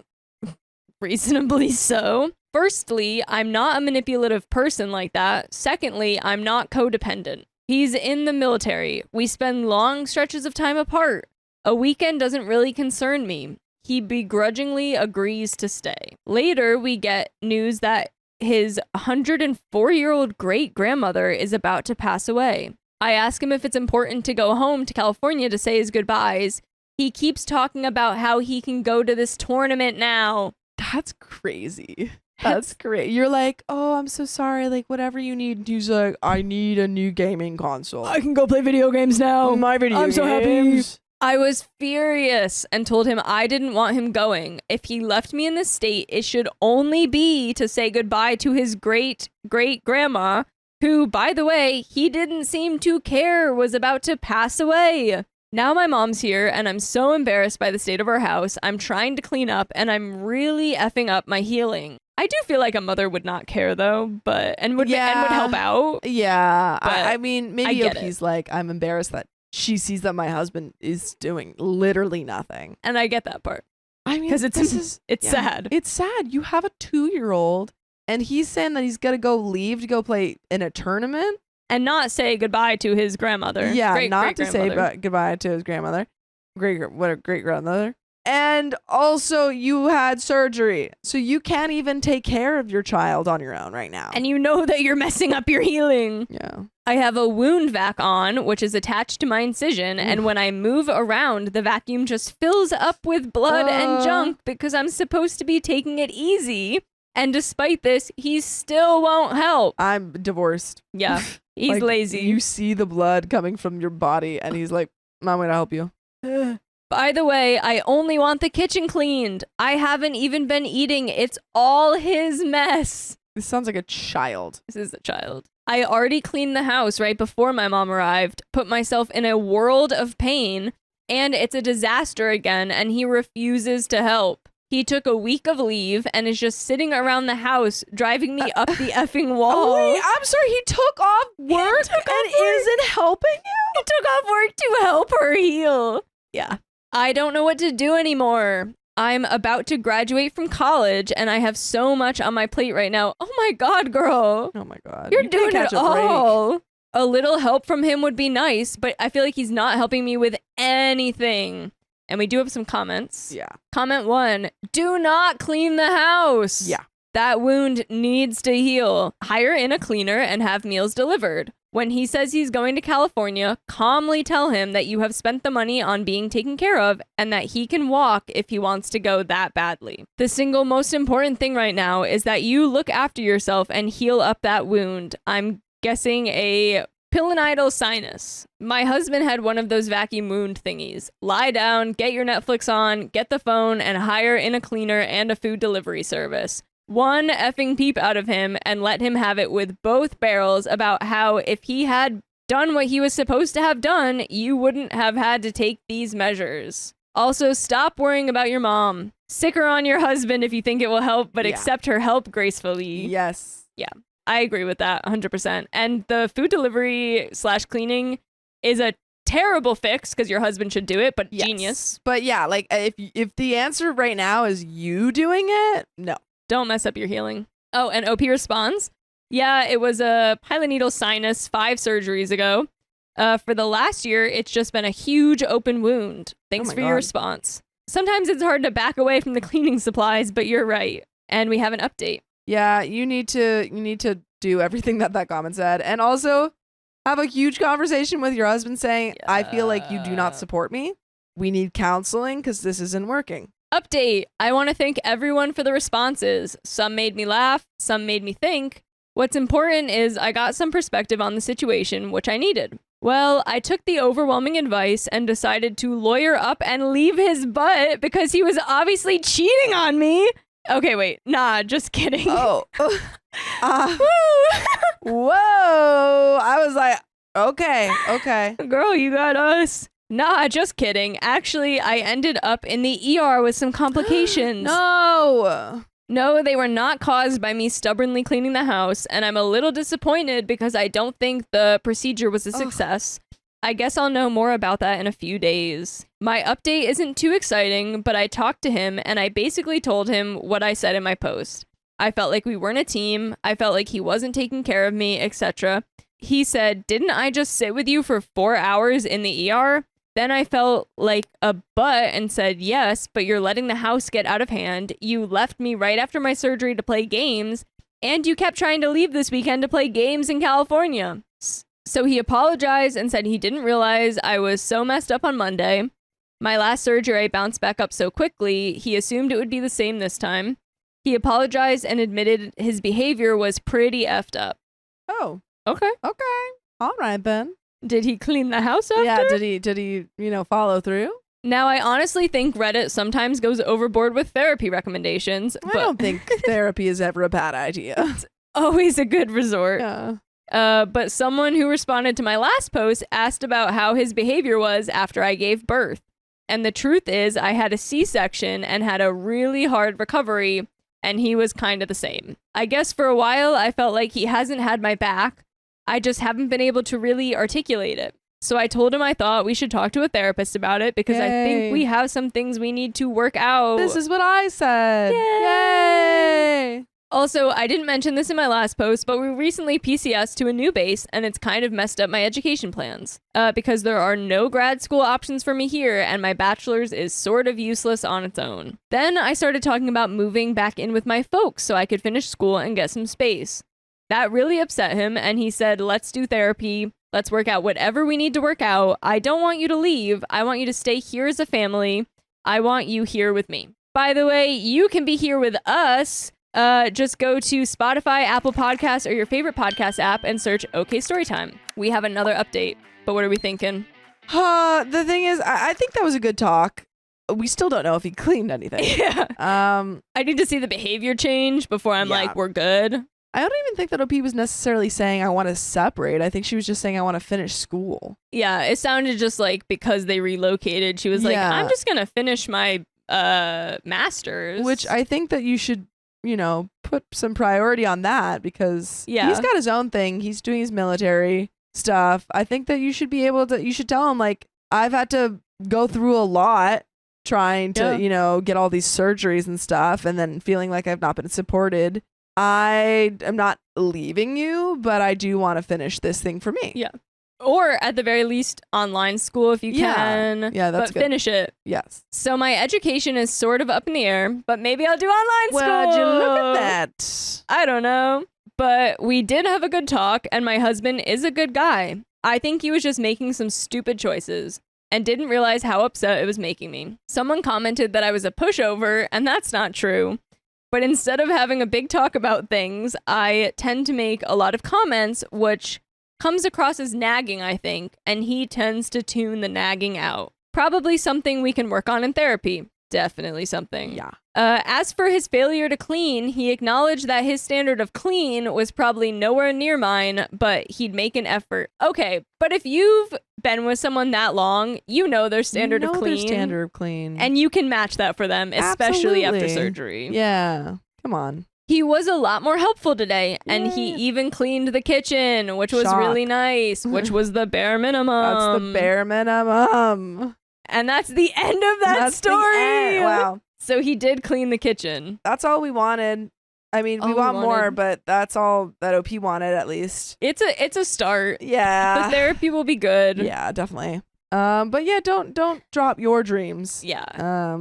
Never drop your dreams for a man No. or a partner.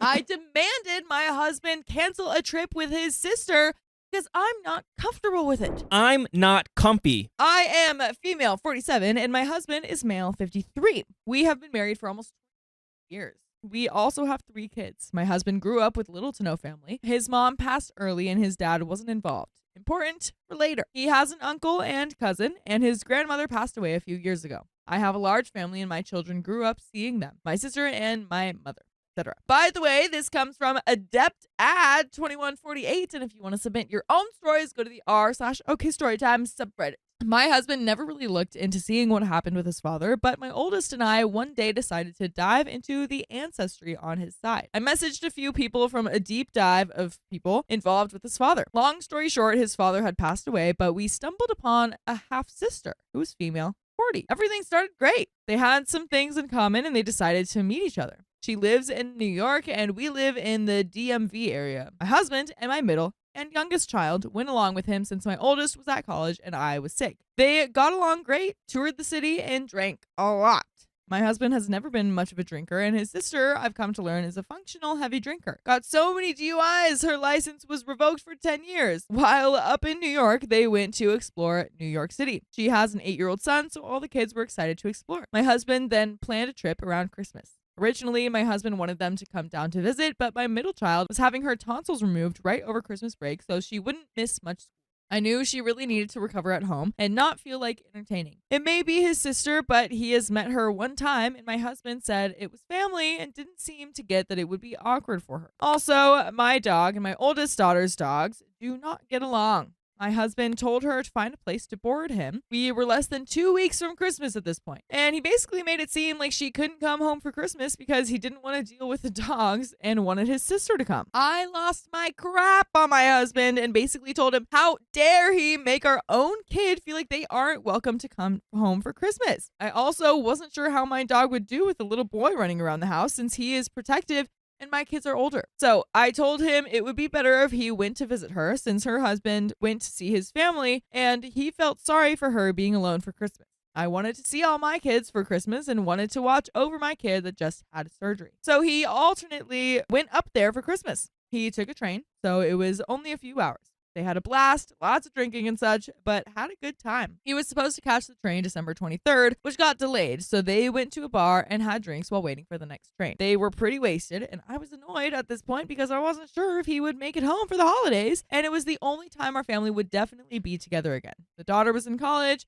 one enlisting, and another in high school. He got a train late in the evening and got home at 2 to 1 a.m. on Christmas Eve. We spent the holidays together and all went well. He began getting weird around his phone at this time, and my daughter and I would poke fun at it. I would try to Google something on his phone and he would get very protective of this. Between this, they would chat on the phone and message each other, specifically on WhatsApp. He says this was for video calling due to Android versus Apple. The next visit was in March. This time, she came to the DMV. She brought her best friend and her son and herself. Her husband was originally supposed to come, but suddenly canceled, and her best friend decided to come. I think she wanted to invite her, and her husband wanted this to be explicit family time, so he left because the friend was coming. He told me that they rented a house to stay at, and he picked them up from the train station. He stopped by a local brewery with them, then went to the house with them. He insisted that they paid for this house, and this is important for later. My oldest daughter came home from college to meet his sister as well. She ended up being their designated driver for the restaurant they all wanted to go to. His sister and her best friend ordered a lot of apps and made themselves welcome with more booze. I went with my son and joined shortly after this. Then I went home. My daughter drove them back to the Airbnb. Originally, my husband was going to come home, but his sister said that she needed him to stay at the Airbnb. She felt unsafe and didn't have a car. It was in the mountains and safe, but I understand the car. Fair enough. So he stayed with her. The rest of our family went back to our house. They then continued to drink tons of booze that night. They then got up the next day and wanted to go to a winery. I didn't want to go to the winery all day and babysit wasted people, and I actually felt bad for her son. Sweet kid and a total joy. He's only 8. So while they were at the winery, I took my son and her son to an indoor playground, Ninja Warrior type place, so he wouldn't be stuck with wasted adults all day. They had a blast, and I texted his mother updates throughout the day. I picked them all up and brought them back to the Airbnb where they drank the night away. 2 of my kids stayed at the house with them. I had to go home to take care of the dogs, then hung out for a few hours, and my husband took them to the train station. Shortly after this, I figured out that he paid for the Airbnb. He lied about this, which really frustrated me because I would have understood helping her out, but it was the fact that he blatantly lied to me. I confronted him and asked if he paid for everything during this trip. He said he did because they were the guests, but he paid when he visited them in New York around Christmas. Dinners out and drinks, which isn't cheap. I began to grow frustrated with the lying, and it started to create a lot of doubt. I just get a weird vibe and told him that I find it weird how he has been prioritizing her over his own family. My daughter then left for basic training and is supposed to graduate in August. Just recently, he has some health concerns, which have now arisen. Kidneys, possible cancer, waiting on diagnosis. Oh my goodness. Along with this, I decided to check his texts. He was making a radio call joke with his sister and said her name would be Tatas, and said that he probably shouldn't say that because it was inappropriate. His sister's birthday is in August, which is right around our daughter's graduation. My husband mentioned that it was her idea to come down for her birthday and he could show her where their dad grew up. I told him that it might not work out because our kid might be graduating boot camp, and he said that she knew that it might get canceled. This is during the time that my daughter may graduate, so he explained to her that it may not be feasible. She then ignored him. I said that I do not feel comfortable with this, and I do not want Vicky to come either. He said that Vicky isn't coming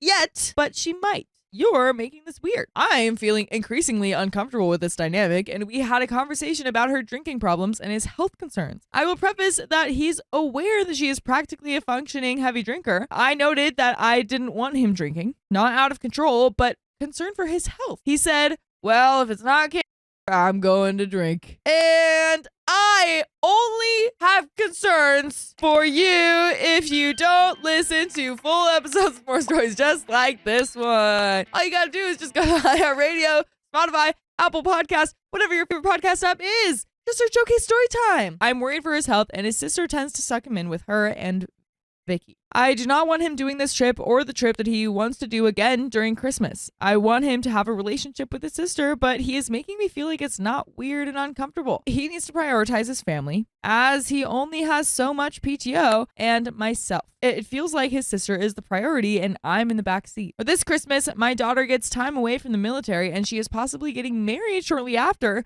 This holiday season with the entire family will be limited. So, am I being the a-hole by saying I do not feel comfortable with him being at this hotel with his sister and making him cancel this trip? I don't think so. I feel like you need to tell him, like, hey, I get it. You want to hang out with your sister, but, like, this dynamic is way too freaky deaky for me. Like, we need to take 10 steps back and make this a little bit more cordial. Also, it's the holidays, and you should spend it with your family too, and not just focus on her. I get it. You want to spend time with her. This is not how you do it. I feel like there's a cheat code here. If there's someone you are like right before you get married or right before you get with anyone, you're like, I want to hook up with this person for the rest of my life. So whenever you start dating your partner, you're like, hey, this is my sibling. And you guys make photos, get photos with parents, make it all look like your siblings. And then you can just like meet them whenever and get freaky and call them whenever you want. So you're thinking that she just might not be a sister at all? Yeah, no, this is a hookup. That would be very interesting.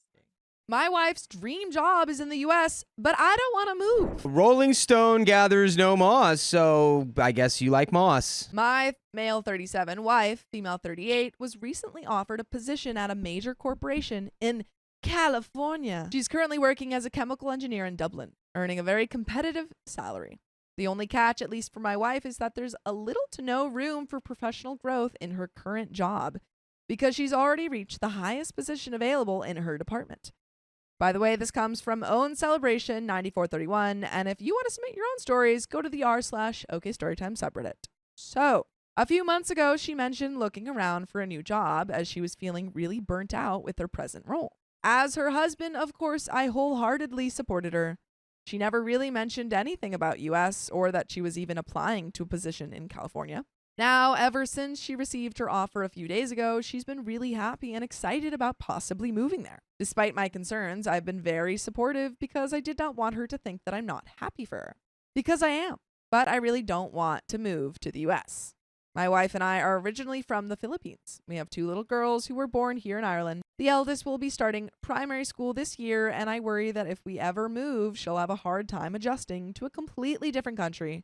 In addition, with the current political climate, I'm scared that she might be bullied for being an immigrant. Not that it can't happen here, but the chances of it happening in the US are more likely. Our parents also frequently visit us from the Philippines, and they get to be present in our children's lives. But again, with its current political climate, if we move to the US, it might be difficult for our parents to apply for a tourist visa and fly in to visit us. My wife is really happy, and it fills me with joy seeing how excited she is, especially after hearing her complain about how unfulfilling her current job is for months on end. But I honestly don't think moving our family to the United States is the move.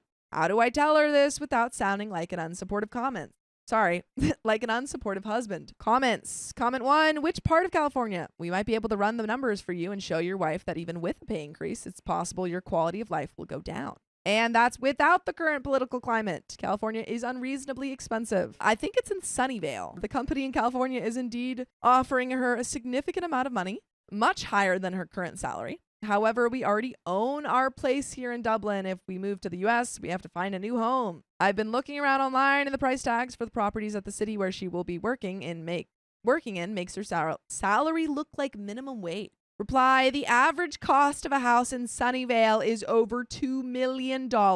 Your income combined would have to be at least close to $500,000 a year with 2 young children in that high cost of living area to be comfortable. You really need to run the numbers. It is an insanely expensive place to move and live. Comment 2, I'm curious if she'd even be able to get a work visa right now. Personally, I wouldn't count on getting one for your whole family. And even if you did, it could get taken away without y'all even being notified first. Look up what's happening to foreign academics and students. Absolutely. Dude, people with green cards are being, deported. So we got a guy up here being like, I'll just denaturalize anyone I don't like and I will send them away. It's like, that's insanity. People with citizenships he's trying to get rid of. So this is really trying to start a war with the city of New York. And there's COL in California plus healthcare expenses, which will be a shock after living in Ireland. In general, insurance. Realistically, this is the worst time possible to consider coming to the US, and you would be putting yourselves and your children in actual danger. ICE does not care if you're here legally, and due process is not guaranteed. Also, if either of you have posted anything political online that goes against the administration's policies in any way, you're not getting in, or you're getting deported without making it through customs. She needs to look elsewhere. You're not being unsupportive, you're being smart. There is an update, folks. Yikes. Literally just say, I'm so proud of you, so excited that you got this. I don't think because of these reasons, it is the best time to go. Yeah, I mean, you could just even be like, I don't know. I don't know anything about culturally what it's like to raise kids in Ireland, but I'm sure it'd be better than I don't know. I don't know. Cool. You got to be brave. What was that? Because Ireland, It sounded kind of German. Our culture is just a mess right now out here. Yeah. Honestly, it's kind of just I would be petrified raising a child in this country right now. Yeah. Which is why my buddy went to England. Yeah. Because he did not want to raise his kids here. Yep. I got my Australian citizenship in my back pocket. Hello, everyone. Thank you so much for all the advice on my previous post. I made that post at the break of dawn, and I think I was even half asleep. So I apologize for the lack of details. I didn't expect it to receive so many comments, and I can't reply to all of them. So I'm making a separate post to answer some of the common questions, plus give some updates. The company she will be working for is in Sunnyvale, California. Her estimated first-year package is close to $500,000 US. They are offering to cover moving expenses for our family of 4, and once in California, we will have temporary housing for 60 days. She will also be given a $30,000 sign-on bonus. Both of these, the relocation assistance and sign-on bonus, is subject to a retention clause. I think she has to work for the company for at least 24 months, otherwise she has to repay them. Her base salary is going to be $410,000, more than twice her current wage. Immigration-wise, the company will sponsor her H-1B visa, and perm green card sponsorship will be available after 24 months of employment. She will also have unlimited PTO, and health insurance will be 100% covered by her employer. Lastly, they are offering her RSUs, vested for 4 years, and a 401k package. Currently, we earn just over 520,000 euros per year as engineers. I work remotely as a software engineer for a US-based company, but that arrangement may be impacted if we relocate to the United States, since I likely won't be permitted to work under an H-4 visa. We also fully own a 6-bedroom home in Dublin. Moving to California would mean going back to paying rent or taking on a mortgage again. We've also been to California several times before, and my wife loves the fact that it's home to many Filipinos. She says that she'd like for our kids to grow up around other Filipino kids. She did her PhD in Singapore for 5 years, and 2 years after that, we moved to Dublin. I think the idea of being around our own folks really makes the idea of moving to California more enticing. Anyway, I brought up my concerns to her today, and we've actually been discussing them since this morning. She seems genuinely intent on accepting the job. I asked her whether she's drawn to it because it truly excites her, or if she's just eager to escape her current role. As others mentioned in my previous post, what if we go through the stress of relocating to California, only for her to end up hating the job too? I told her that if her main reason is just wanting to leave her current position, she can just quit. In fact, I've been encouraging her to quit her job ever since she told me how burnt out she was last year. I had even suggested that we take a month off back in the Philippines to reset and help her recover before job hunting again. Heck, she can take a year off from work for all I care. I don't mind at all. She's incredibly accomplished with an impressive resume. I truly don't think she'd have much trouble finding something new and more fulfilling, and is not in the United States when she decides to work again. The only answer she could give me regarding my question was an I don't know. We've run the numbers, and she believes that it's doable even on a single income. After reading all the comments on my previous post, I'm convinced that even with a $400,000 annual salary, we will not be able to maintain the same lifestyle as we have in Dublin. We travel often. Yeah, that's Well, I don't know. I mean, like, as common. It's like, it's going to be different for sure. Things are going to be, I don't know, man, because it's like you're right in that area. You can go like kind of up to the mountains. You can go to Utah. You can go.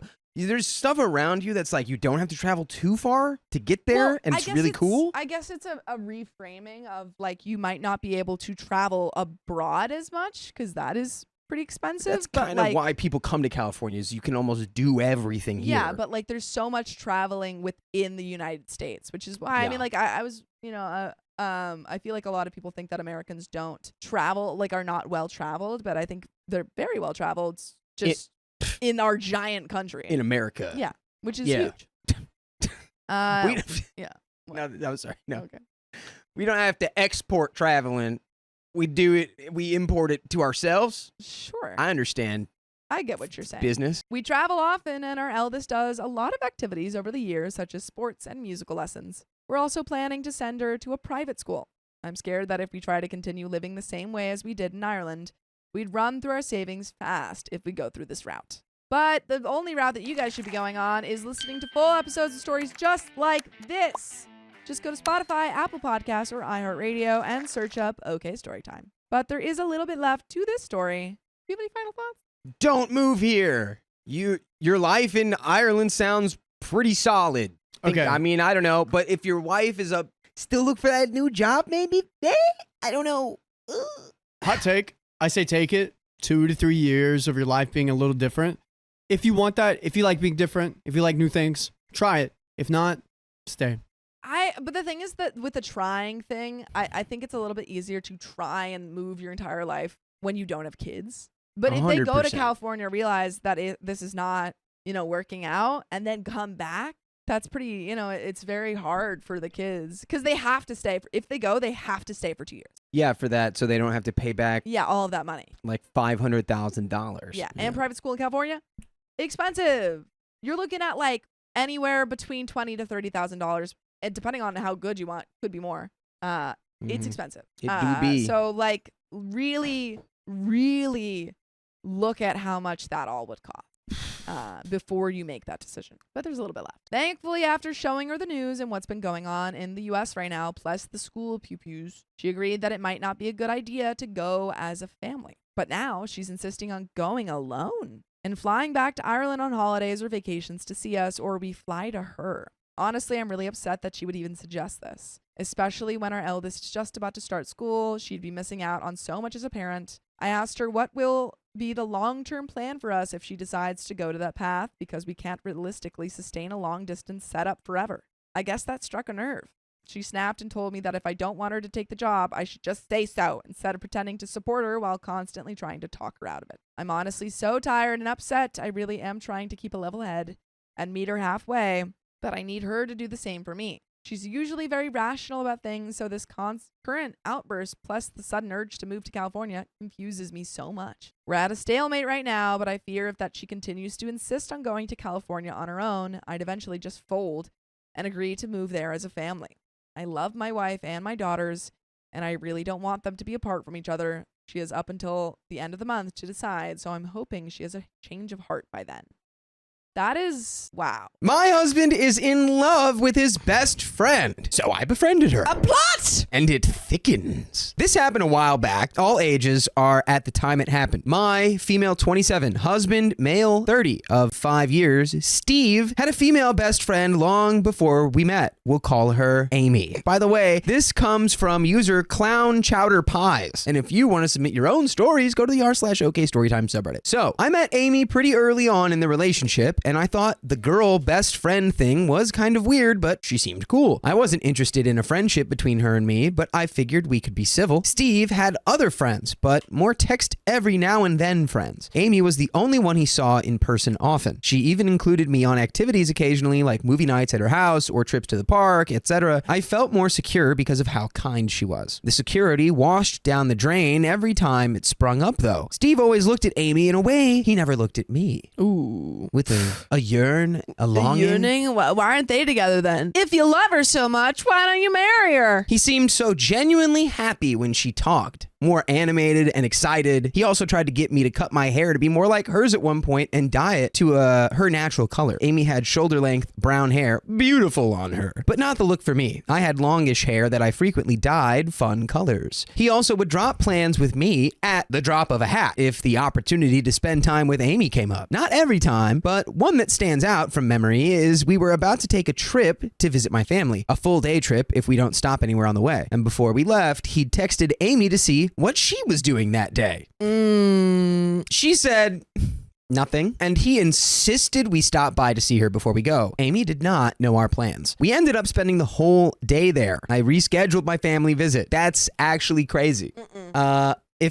If I had been more vocal at the time, maybe it would have been different, but I didn't and still don't like arguing in front of people, and bringing it up in front of Amy felt mortifying at the time. I chalked it up to me being too self-conscious and over-worrying. Steve wasn't outright cruel to me or anything, but the little things and comments tore me down. This went on for our whole marriage. One night, Steve and I were drinking at home and watching bad Christmas movies. Love. The Ginger Dead Man and such. I got in my feelings out of nowhere, as I often do when I've been drinking, and asked him if he ever had feelings for Amy, and he admitted to it. Ooh. Said he'd tried to get her to be with him multiple times since middle school, and she always rejected him. I asked him if she wanted to be together, if he would want to be with her instead of me. He said something along the lines of, "Stop making up hypothetical questions like that. That'll just hurt your feelings." Buddy, hypothetical questions like that are like, "Would you love me if I was a worm?" Yeah, that's a hypothetical. This is just this is just true. This is real life. This is the real world. A new real world like that girl. I cried. We fought. I told him to leave. He called Amy and asked her to pick him up. No. When she got there, I, having succumbed to the drink like a skink, went outside in a not friendly way and accused her of ruining my marriage knowingly. There was a 3-way heated argument that I'm fuzzy on the details of because A, I had been drinking, and B, even sober when I'm heated in an argument, I tend to erase things, and C, this didn't exactly happen yesterday. At the end of it, Amy ended up taking Steve to his mom's house. She came back to me sitting in the yard crying. This is already too long, so I'll skip ahead a bit. Amy knew vaguely that Steve had feelings for her, but thought it was a weird crush that would go away. She liked me, but thought I was cold, so didn't try to force a friendship. She didn't know a lot of the stuff Steve had said to me as far as comparing me to her, and was pissed about it when she learned. She let him know that she wasn't and never would be interested in him romantically. He said he understood. Steve and I did a temporary separation that led to divorce. Amy and I became friends. She was and is a great friend to me. Oh, whoa. Wait, what?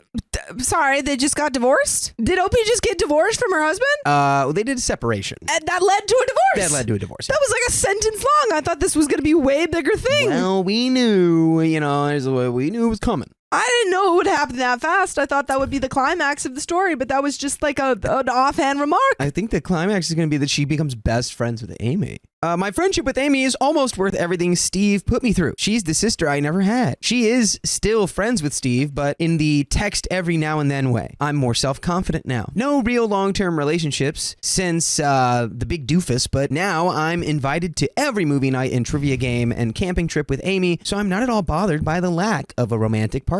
Wait, what? What'd that say? What? Did we just learn what friends are? I mean, it's never a great thing to put all your eggs in one basket. I get being committed to a relationship, but like you should have more than just your partner in your life in terms of a connection with someone. Yeah. Or being able to go do activities. Be a bee. You got to find people to be bees with. Yeah. To do. Sorry, this was so long. A little rushed at the end because I realized I was getting book length. I guess that's why the divorce was one sentence. Short book. Thanks for reading this. If you did, if you're married to a Steve, there are better things out there for you, darling. Darling.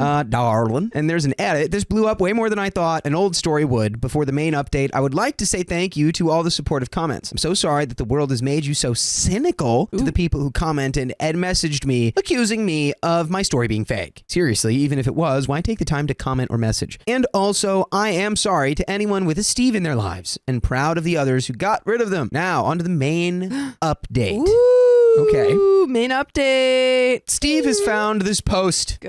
Good for Steve. Amy sent me screenshots. Not sure how to post them. I will be trying to figure that out. Someone made a TikTok video and he saw it. Not super eventful, but something new on the old story. I considered deleting it to avoid drama, but I decided instead to include everyone on the news if they'd like it. I may still delete it if it becomes too much. I just don't want to give them the power over me deleting it. I'm a little frazzled, honestly. Frazzled. And we have some comments. Ooh. Comment 1. It's already crappy when you marry someone while you're in love with someone else, but to keep that person in your life and prioritize them over your spouse is heinous. Completely unacceptable. Comment 2, this was uplifting, surprisingly. So you don't feel bad for Steve then? Oh. I kind of feel sorry for him, but not in a way that thinks you should regret anything because it all happened very naturally. I just feel you can't help how you feel, but he was bad at hiding it if he even tried. Hey, you can help not marrying a woman if you feel you're in love with someone your else. best friend, or maybe like, I don't know, create some distance with your friend.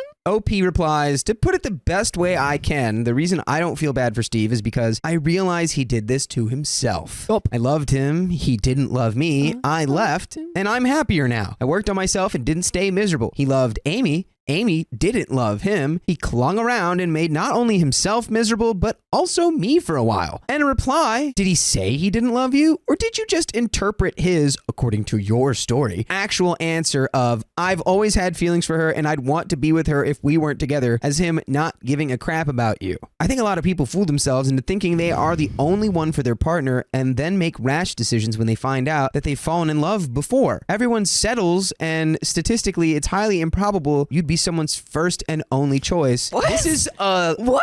lonely, Oh, alone individual has That written commenter this. deserves. Let's give him another 100 downvotes because I'm sorry. What? You should not go into a marriage, a committed relationship, with the mindset that, oh, I don't know, you're good enough. You should not be settling for your partner. You should be finding someone that you actually excites you Well, and that you want to have that you can see yourself in a relationship with for a long period of time if you're marrying them. well, oh God, there's more comment here. Okay.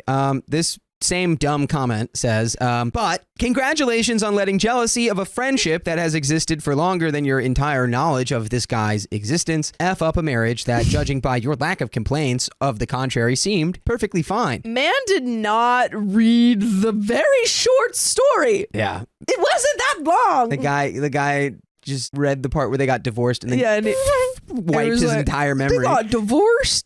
He read the opening paragraph and then he skipped to. He's like, oh, this is too long. He skipped to the we got divorced, and he was like, what? You got divorced because he has a friend? Oh, and Amy is a crap friend. I'm laughing at the y'all should be together comments because you kind of do deserve each other. OP replies, Yeah. I understand what you mean. No. And maybe I wasn't super clear. And maybe if I was, you would still have the same opinion. I'm not upset that he had feelings for Amy. Someone else commented, and I agree, you can't control who you have feelings for, but I feel the way everything went down, marrying me without ever telling me he had feelings, constantly putting me, his wife, on the back burner for Amy, making me feel like a second place trophy even before I knew about his feelings for her, trying to get me to change my looks to be more like her, etc., was not how I deserved to be treated, and was horrific looking back. If it was me today, I would never let any of that happen, let alone how long I let it happen. And if Amy had chosen to remain as close to him, I don't know if we would be as close. I want to say yes because of how we are right now, but right in the middle of everything, I probably would have just called it a wash and not talked to her. If tomorrow she decides she wants to be close with him again, I wouldn't try to stop her. I wouldn't be around him. Even if that makes me seem like a bitter child, it would have to be separate visits at separate times, but I wouldn't want to lose her over it. A very emotionally astute response from OP.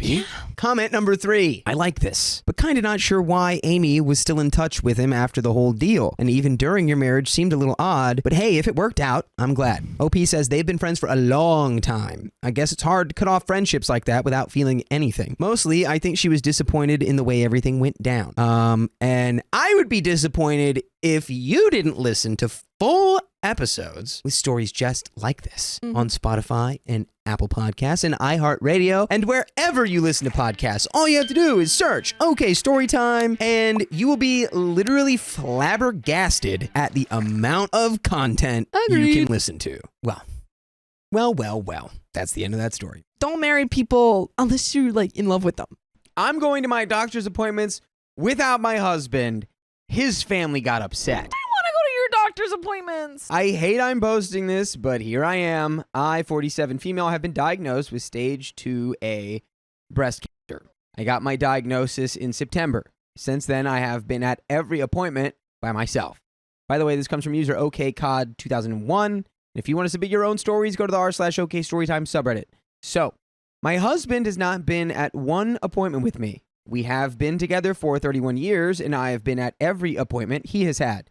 Tonight, we got into an argument because I'm not feeling spicy going through what I am going through. The argument tonight is that he wants to be taken care of. Today was a bad day mentally because I had to shave my head because the chemo was making my hair fall out. Seeing myself with a bald head hurt me deeply. Since I've been going through this, my husband cares more about his own spicy needs over my mental, emotional, and physical health.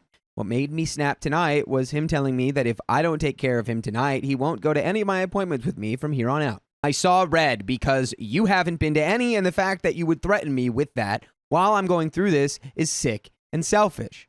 I told him I don't need him at any of my appointments, and I can do this alone. Of course, the fool called his mom and told her what I said. She called me and told me I was wrong because he is stressing about my diagnosis as well. The only reason I feel I maybe was wrong is because my mother-in-law called me. I have a wonderful relationship with her and I respect her. Was I wrong? I know he didn't tell her everything. Small update. I went to his mom's house to have a talk with her, and when I got there, his uncle, who he admires and is also scared of, was there. For a man in his 70s, he's strong-willed and doesn't take crap from anyone. I told both of them what has been going on. Apparently, he has been telling his mom he goes to my appointments. He also told her I snapped at him because I was upset about cutting my hair. The look on his uncle's face was priceless. I think if my husband was there, he might have put his hands on him. You can only hope. Anyway, they both were upset, and his uncle said he was a disgusting human being. He said if this was back in the day, he would take him out to the shed and rectify the situation. His mom called him and told him that she needed him to come to her house after work to fix her sink. He doesn't know I went there and told her anything. His mom apologized to me and said she would have never called me if she knew what was really going on. I have chemotherapy tomorrow, and she said she's going with me. I think I'm going to be there when he comes and sit back in the corner sipping a cup of tea and watch the show. As far as people saying he's going to cheat or already has been cheating, it's cool. He can be their problem. I need his insurance for my treatments. I'm also going to talk to my children and let them know what's going on. Side note, my mother-in-law wants me to learn to crochet so I can take my mind off things. I think I will give it a try. We do have an update. Yeah, this is like I look through you for the rest of my life. Like I'm like, what is this empty void speaking in my general direction? That's what that feels like. That's what her response feels like. It feels like, I it's told proper. I would do that. I That told would his be me. family, and honestly, I don't care. Like, I need his He insurance. can cheat I on need me him. with whoever he wants. I need his marriage Mhm. to get me insurance so that I can get through this freaking, terrible diagnosis. Then, he doesn't really exist to me. Like I would get a Neuralink just to have it built so that that guy just scrubbed out. I cannot Yeah. physically perceive. No. Just like a what? This There's like a man is shimmery terrible. space in front of me. It's like that's so weird. Yeah. But let's get into this update. Well, I will let everyone know what's going on. But first, I'm going to address some things. One person made a comment about our age. I'm 47, my husband is 51, and his mom is 69. She is very active and healthy.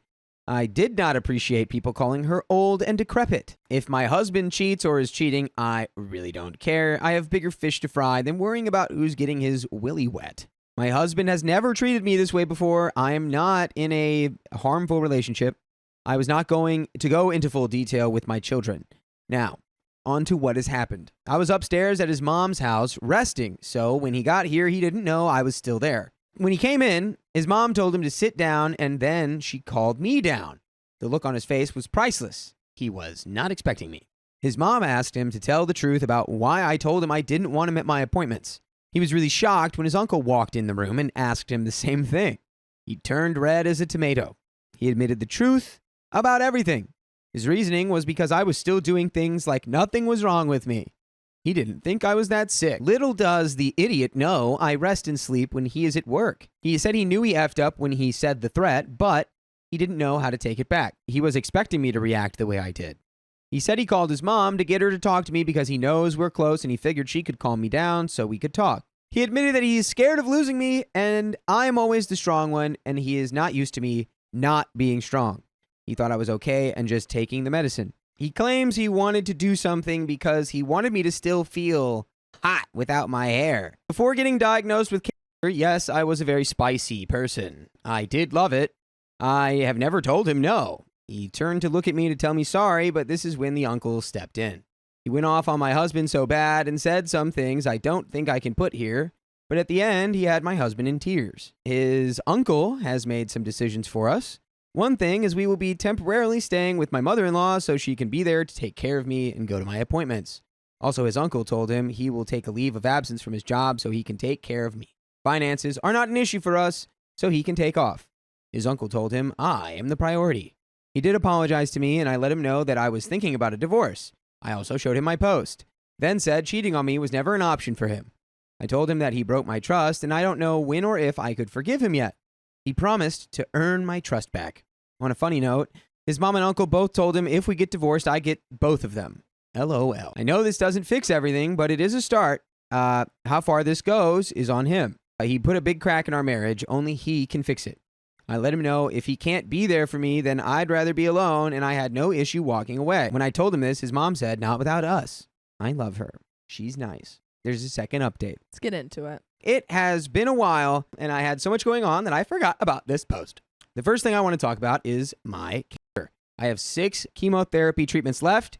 I am no longer on the hard chemo medication that made me feel awful. The one I'm on now does not make me feel so bad. After my last treatment, I have to wait 4 weeks and then I can get surgery. I wanted to be cancer-free by my birthday, but it will be after, so that sucks a little. I'm also not sure if I have to do radiation after the surgery, but I'm keeping my prayers up that I won't have to.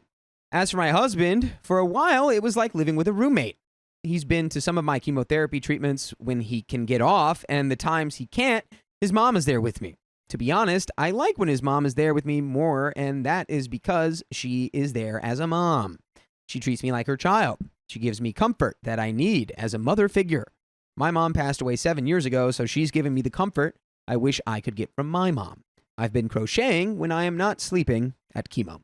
For my doctor appointments, my husband is there and understands my cancer better now. We are somewhat better, but not all the way there, but it is a work in progress. And by the way, you can listen to the work in progress of all the full episodes with stories just like this on Spotify, iHeartRadio, and wherever you listen to podcasts. We are always adding more. Just search OK Storytime, the name of this show, and go crazy. Just lose your mind on it. Really quick question. They said they were married for 31 years, right? Mm-hmm. And she's 47? I guess they got married young. been His married mom since was she was also 16? really young. Dang, man. I mean, like, when you're 16, you still rely on your parents. And then you just go from you're like, okay, well, now you're, wow. There's no, they can't. That would be insane if they got married. Two at 16. back-to-back nightmare scenarios for Yeah. Sophia. Ugh. Getting married at 16 and having a hoarder house. Yeah. That is my nightmare. Happy Monday. Wow. Okay. So we have a little more story left. Yeah. Let's finish it off. So also his uncle is still the champ in my eyes. He checks on me and always sends me some kind of treat. The man makes a dang good carrot cake. I am still here. I am still fighting. This is a war that I'm going to win. It is too many soldiers in this fight and I am not alone. I thank everyone for their caring words in my last post. I laughed at some of the comments about my husband and his uncle. Side note, can anyone recommend some good products to use for when my hair starts to grow back? It's coming in a little bit, but I am going to keep cutting my hair until I finish my treatments. I don't really have any advice for that, but No, I what's mean, crazy is sometimes it'll grow back completely different. Yeah, we had another close family friend who had breast cancer, and she went from having very straight hair to very curly hair. Yeah. I hid late utility bills from my husband, and it destroyed his trust in me. That is usually how that goes. Didn't have the skills to pay the bills. Hi, all. I messed up badly and need some advice. My husband and I have been married for 15 years and generally have a great relationship. I really admire him. He's a wonderful husband. He's kind, conscientious, and loving. He's a nurse and works hard to support our family. He is the sole breadwinner. I'm in charge of paying bills in the family. By the way, this comes from user limp.8648. And if you want to submit your own stories, go to the r/OK Storytime subreddit. So 3 months ago, I got behind on our utility bill. We rent and pay gas and electric to the landlord. I didn't tell my husband and planned to pay the back due over a few payments in order to get current. I should have told him though. For background, my family is harmful and I was raised with a lot of guilt and secrecy around money. And I've had issues in the past with my husband where I wasn't honest in my communication with him about financial issues or have kept information from him. I have bipolar disorder and he has been patient with the complications this has added. He's also dealt with a lot of BS from my family being intrusive and verbally harmful to us. He asked me to promise to never keep things from him again. And we moved forward. I thought I had been doing much better with these issues, and we were really on track until November. Just after Thanksgiving, my mom got sick and passed away about 7 weeks later from the vid in January. Dang. Well, that's Oh, a lot. yeah, a lot to deal with. During this time, we were also dealing with major winter storms, and our car was crushed by a falling tree. Dude, can't catch a break. Truly. My dad and my sister ramped up their harmful behaviors in the wake of my mom's passing. I thought I was generally coping all right, but I fell behind on paying our utility bills, and I didn't inform my husband. I mean, it's honestly, you've got so much going on. Yeah. No. It's pretty understandable. If it's just that you like truly just fell behind and forgot about it, Right. you are going through a lot. If you were not paying the Yeah. utility bills and instead using it to buy like yeah. an excursion, like, okay, now Yeah. I'm upset, but you're not doing Yeah. that. So with all these chaotic events, I let myself fall back into old patterns of Ooh. behavior like secrecy, and I was afraid to tell him. I felt like a failure, and I should have just told him. But now I'm making payments and getting back on track, and things are fine with the landlord. However, this morning, my husband got an email from the landlord's office with a statement of the past bills, and he's understandably furious with me for not telling him. I don't think he wants a relationship with me anymore. Wow. That is like, I mean, I think I would, I do understand that he's probably upset and frustrated that he was not told about any of these like financial things. But I do think that if I were in this situation, I'd be more mad if they were still in that financial situation. Sure. But it seems like she fixed it. She like was dealing with the problem, Right. fixed it. Yeah. I think given the context of everything you described to us, I would be a little it's bit more forgiving. perfectly reasonable that given everything going on, you went, and I really can't tell my husband about this because of old patterns. Yeah. Not to say that those are okay. Like those are still things that need to be, you know, It's a bad pattern, dealt with. but it's understandable where Yeah. it came from. I think I would be a little bit more understanding, but of course, don't know Anyway. what he's thinking. Yeah, because OP continues here that my husband thinks I'm hiding other stuff from him. Ooh. Does anyone have any advice on what I can do? Thank you in advance for your help. I feel like my heart is being crushed out of my chest. There's an edit. Sorry, I wasn't very clear. He's not angry that we were in a financial situation where we got behind. He told me he would have understood that. He's angry because I didn't tell him about this when he's repeatedly asked me to be fully transparent about financial issues. There are some relevant comments from Wamperd. What did you do with the money instead? OP says there wasn't any instead. Finances were just tighter in November, December, January, the months that I fell behind due to higher costs of everything, and then us not having a car, so having to deal with that. In early March, we finally got the insurance settlement for the totaled car, and we were finally back on track financially. So now I'm in the process of paying back those 3 months, but I didn't tell him at the time, and I should have. Was the husband's anger directed at the financial difficulty or the lack of transparency? We already know, but OP says he was aware of rising costs of everything, definitely, but when I'd go to the grocery store or get gas, etc., I wasn't as forthcoming as I should have been about how those costs were affecting us at the time. I would say things like, wow, things are a lot more expensive now, and we'd kind of talk about it in an abstract way, but I didn't clearly say it like, hey, I'm going to pay the utility bill late because the landlord is okay with a late payment and the other bills don't have that option. I hid that fact from him because I felt guilty and embarrassed because I had failed, quote unquote. So that's why he's so upset, because there wasn't a good reason not to tell him. I felt ashamed because I wasn't able to make everything work because costs were higher and I felt responsible for that. So he would ask how things were going and I'd say, oh yeah, we're doing okay. But I should have just told him all this, especially since he's asked me to be transparent with him on this stuff. I understand why he's angry with me. So he did ask. Yeah. And you would kind of just be like, we're fine, which you were because you had worked it out with the landlord. Yeah. So in my head, you didn't really lie at all and you didn't fail. You perfectly handled the situation. I think that I think I would have a different take if you guys were in like thousands of dollars in debt and getting evicted, you know?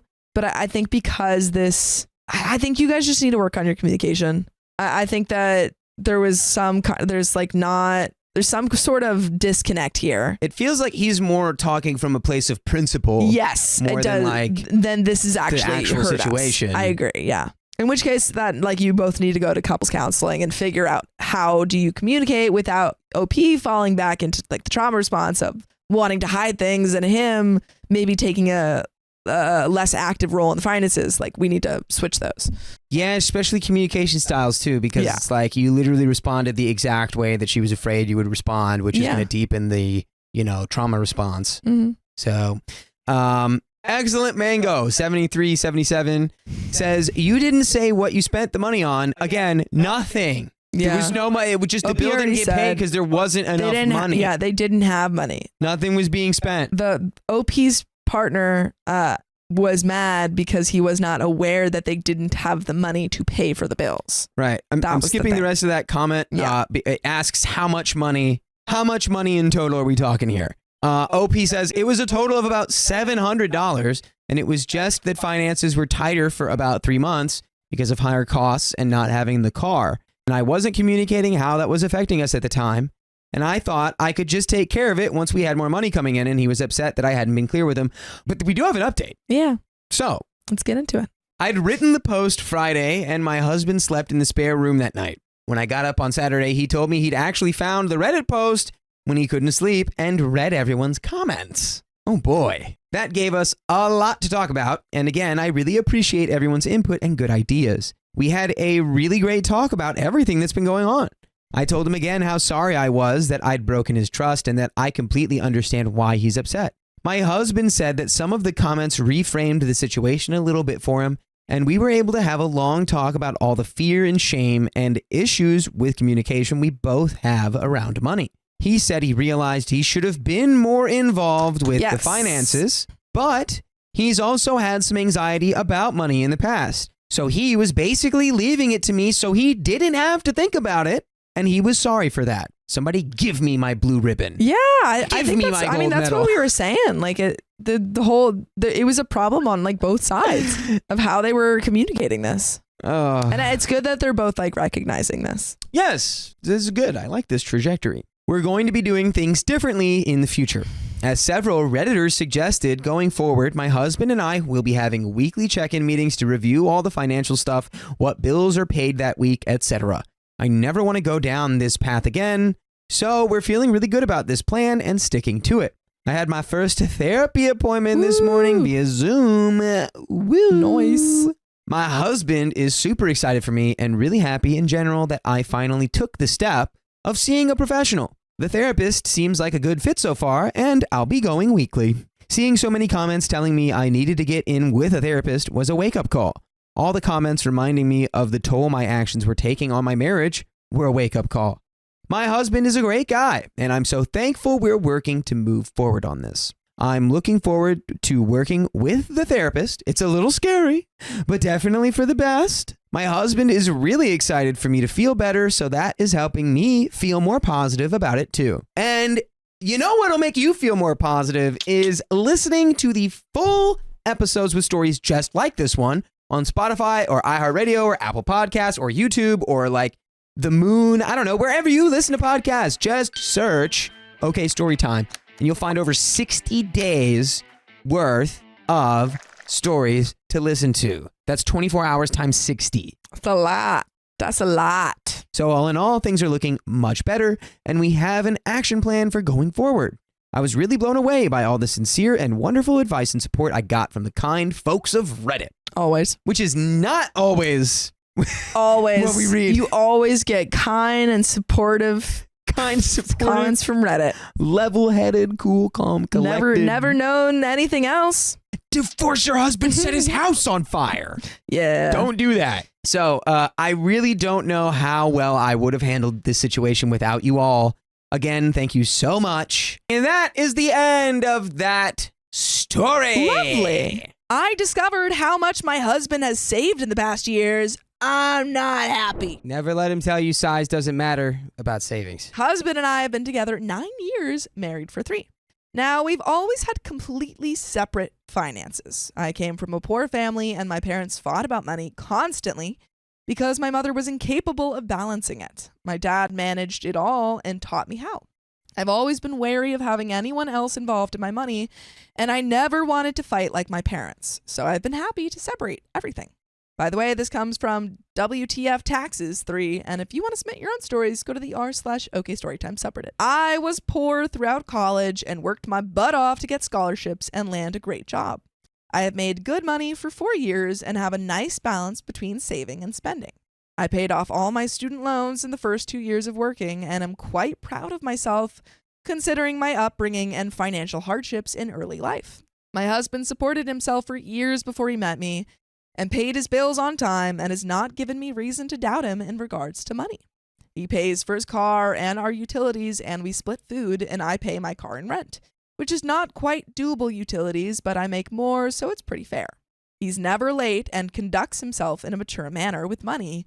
So I thought. We do talk about money and budget for things we want to do or buy, and each of us contributes using our own funds. I guess we just don't nag each other about savings, and I'm realizing he's quite immature about money now, which surprises me since I'm the younger one and tend to learn from him all the time. He's rarely behind me in anything shy of the field I specialize in. Now, we just bought a house last month, and that's when I realized he didn't save much. He had $4,000 in savings and was really proud of himself for it, the most he's ever had. I was shocked that was all he had. I save for us and have college funds set up for my siblings I contribute to monthly, which totaled out to $18,000. Last 2 years, I've had a couple surgeries. I am still paying off as well, so I don't have a huge nest egg, but enough to cover a down payment and still save small amounts here and there. But yeah, working for 4 years, I have paid off my loans, saved for college funds for 2 other people, and also saved for my husband and I. He has been working the whole time I've known him with no debt but a car payment and managed $4,000? But like, what is he doing and what are you doing? That is Because a it good sounds question. like you're doing something that's different than what he's doing. Well, If you guys we're were gonna find that working information. literally identically the same jobs, this point would have weight. we don't know what he's. We don't know. Right. Well, so I think we're gonna find out. yeah, let's find out. Anyway, I'm doing taxes for us, as I do every year on my own, and when he changed jobs last year, he wasn't offered insurance or retirement. Instead, an insurance credit, which I thought he saved to get insurance through the marketplace, which I told him over and over was necessary within 3 months. But come to find out, he didn't, and we owe all of the refund and then some we'd get. And he has not been contributing to retirement either at all. He didn't even start until he was 27, and I saved 12% of my salary to make up the difference for that, so I'm not happy. He needs to save for it. Between that and realizing his savings is literally nothing after signing house papers, I'm feeling pretty bitter. I'm trying to handle this maturely and not just blow up. I don't want to monitor his spending or anything. I know that would be a disaster, but we've got to come to some agreement where he starts managing his money better. We have a good relationship of respect and usually communicate well. And this isn't at a point to throw things away over, especially considering the house purchase, but I can see this snowballing if I don't step up and insist on some changes. His solution is to file taxes separately and then pay the fees on a credit card he carries a balance on so it doesn't impact my refund. Not an option to file separately, and I feel that doesn't address anything. I'm also afraid to tear him down considering he is genuinely proud of his savings going up lately and has been trying to stick to budgets since the house. I don't want to discourage him making positive changes, but I'm super pissed off and feel somewhat taken advantage of. That he'll be 37 soon and needs to do something. I can't believe I didn't know he had never had more than $4,000 in his savings ever and thinks for that age, that's great. Or am I being a nag like I've been told? I honestly don't know how to handle money with anyone other than myself, and I'm really uptight about my own stuff and go over it weekly. Maybe I expect too much, and there is an update.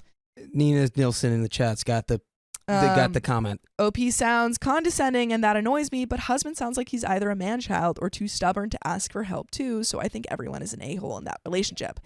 I think a little bit, yeah. I think OP would be somewhat in the wrong if she went to her husband and was like, 4K is nothing. You suck, blah, blah, blah. However, I also think that, if they want to get where they're both want to be in life, they probably both need to make some concessions to save up in that, for that. I also think that this probably arose in part because she wanted so much separation in finances. I'm not saying that she's wrong to want separate finances, but I feel like that kind of bred, we don't even talk about each other's finances. Because she says that I didn't even know that he's never had more than 4K. And I feel like if you've never known that and you got married, Exactly. why didn't we know that? you need to be able to talk about that stuff. You need to be able to talk about that. And I think that because she was so like, let's not have any connection here, they didn't talk about that finance stuff. Which, there's also a perspective I think we're missing here, which is that like 4K saved up with zero debt is you're actually wealthier than the vast majority of people on the face of the planet. Like, yeah, that's actually with the no debt caveat. Mm-hmm. But like, yeah, that's not like, it's not. I don't like, know. It's just everything's coming from the wrong place Mhm. on both sides. Yeah, I agree. I think there's lack of communication. Update. Husband doesn't save enough money. Never had reason to distrust his word on this, as he is otherwise responsible with money. Now I know we need to at least have some joint savings account and try to figure out how to broach the subject. So I ran numbers, came up with solutions of a joint savings account with what we'd each need to contribute each paycheck for savings and retirement. Explained in a calm, neutral fashion that something needed to change and we needed to join our savings because clearly he wasn't doing what he had been telling me, and now we are in debt for it and unable to move forward with plans. Oh, now they're in debt for it. But that is relevant. How did you pull the trigger on a house without knowing your exactly everyone's finances? Yes, that is a huge point. Why did we not talk about this? Like, how did the bank close on the house? Yeah. Like, who gave you permission? Ming says, I think it's not about the savings, but he's not prepared financially in this big move they're doing, which is buying a house. Yes. Why did she not know? Why was he like, yeah, 4,000's enough to buy a house? Okay, but so did they not? So they haven't bought the house, or they did buy the house? I Because think now we're in debt for it. He also is not withholding near enough taxes at his new job and needs to fix that. So I'm not paying 75% more than him and then owing money in the end anyway. To clarify, he makes 80% of what I do. Most stuff is split closer to him paying only about half of what I do so he can afford his car. Well, that's clearly a lack of financial literacy. Yeah, which they need to talk about. Or And it feels good like habits. no one's talking. Which, if you've never known what they are the whole time you've been together, you can't even really be upset at anyone except, like, yourself, in a way. Like, I know it's his behavior, but, like, I'm not buying a house with anyone without knowing exactly what their finances look like. Absolutely. I'm fine with this if he can save what we need to. Here's the issue. He can't handle making less money than me and feels underpaid and worthless and guilty. He got defensive and angry in between admitting he needs to do something, but then back to the feeling worthless and angry. We had a $25K down payment and he is only able to contribute $1K, and it makes him feel crappy. He misses when I was younger and we were more carefree, and he doesn't enjoy all the responsibility of growing up and simply doesn't want to do it. He's more go with the flow and I'm more plan for what could go wrong and then have fun.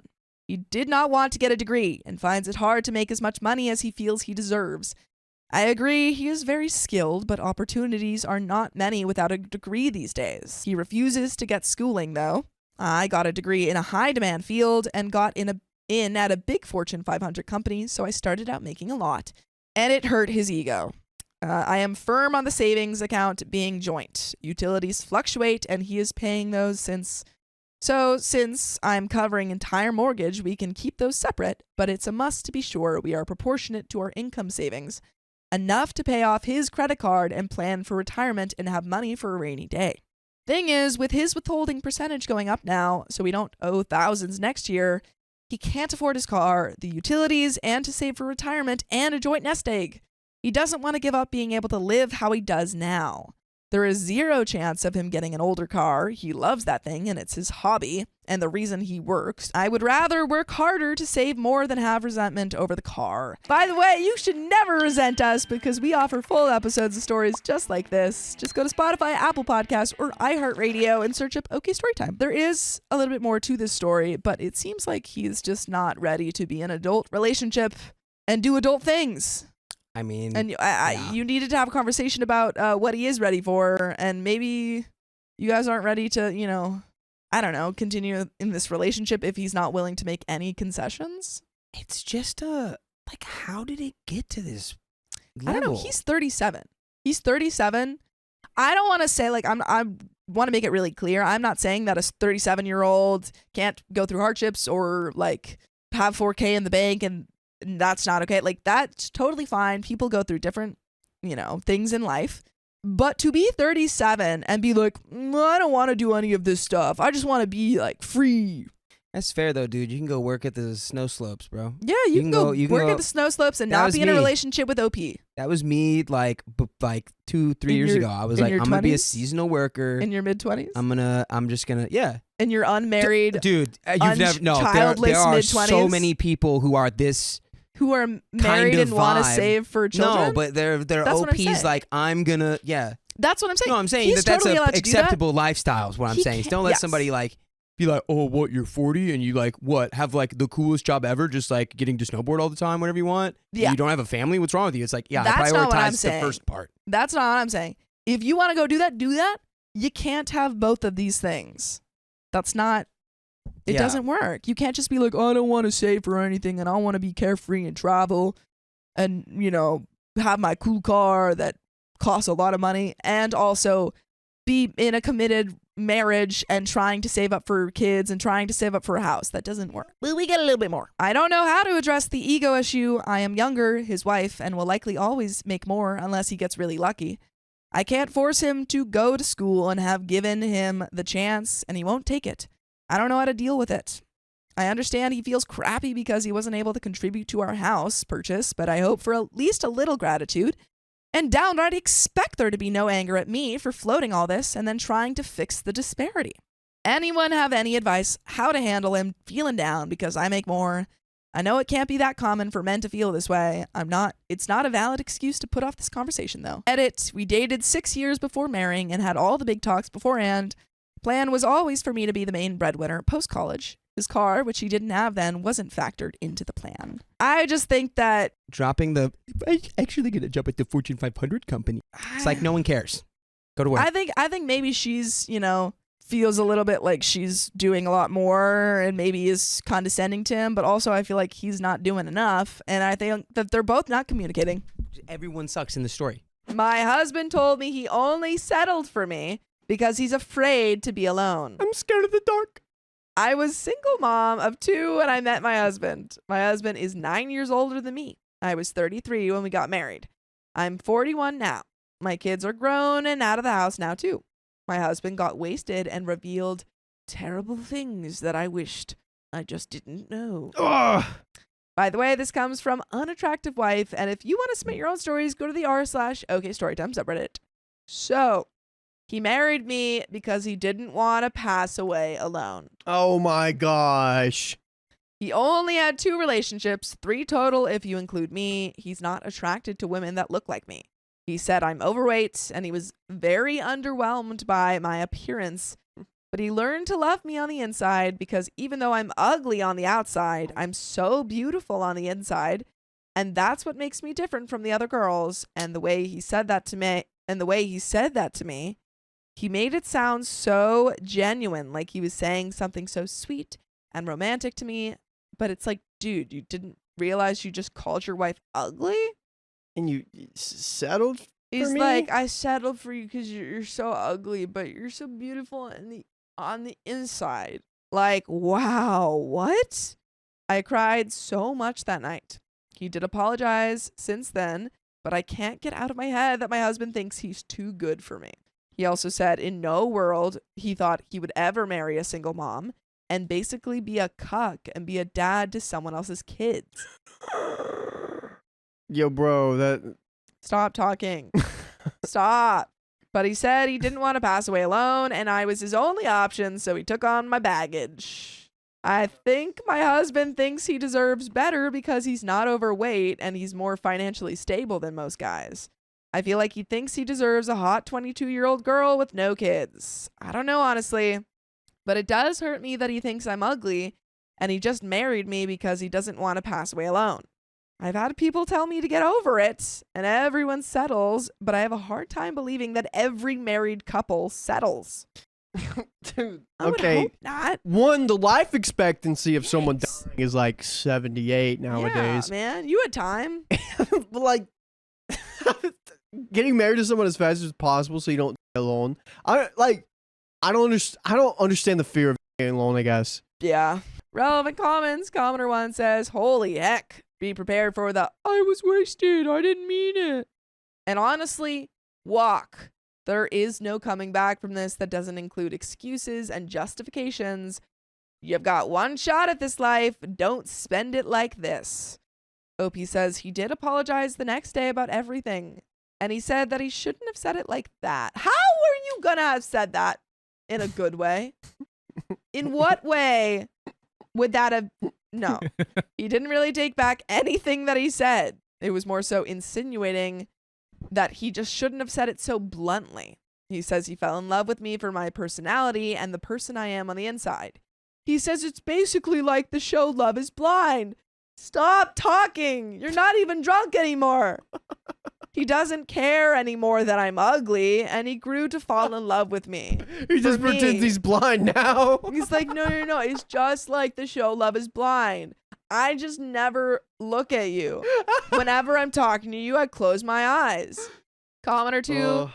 Wow. I don't think I could get past that. Was he a good stepdad? OP says he was a better dad than the real dad. My kids call their stepdad their dad, and they call their bio dad by his real name.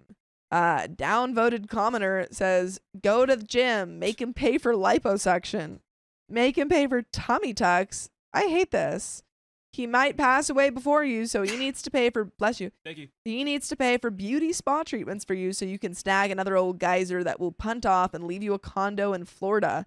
Does he get wasted a lot? Booziacs have a shorter lifespan. You need a life insurance policy. That person's insane. OP says, I really don't care to get plastic surgery and to look a certain way.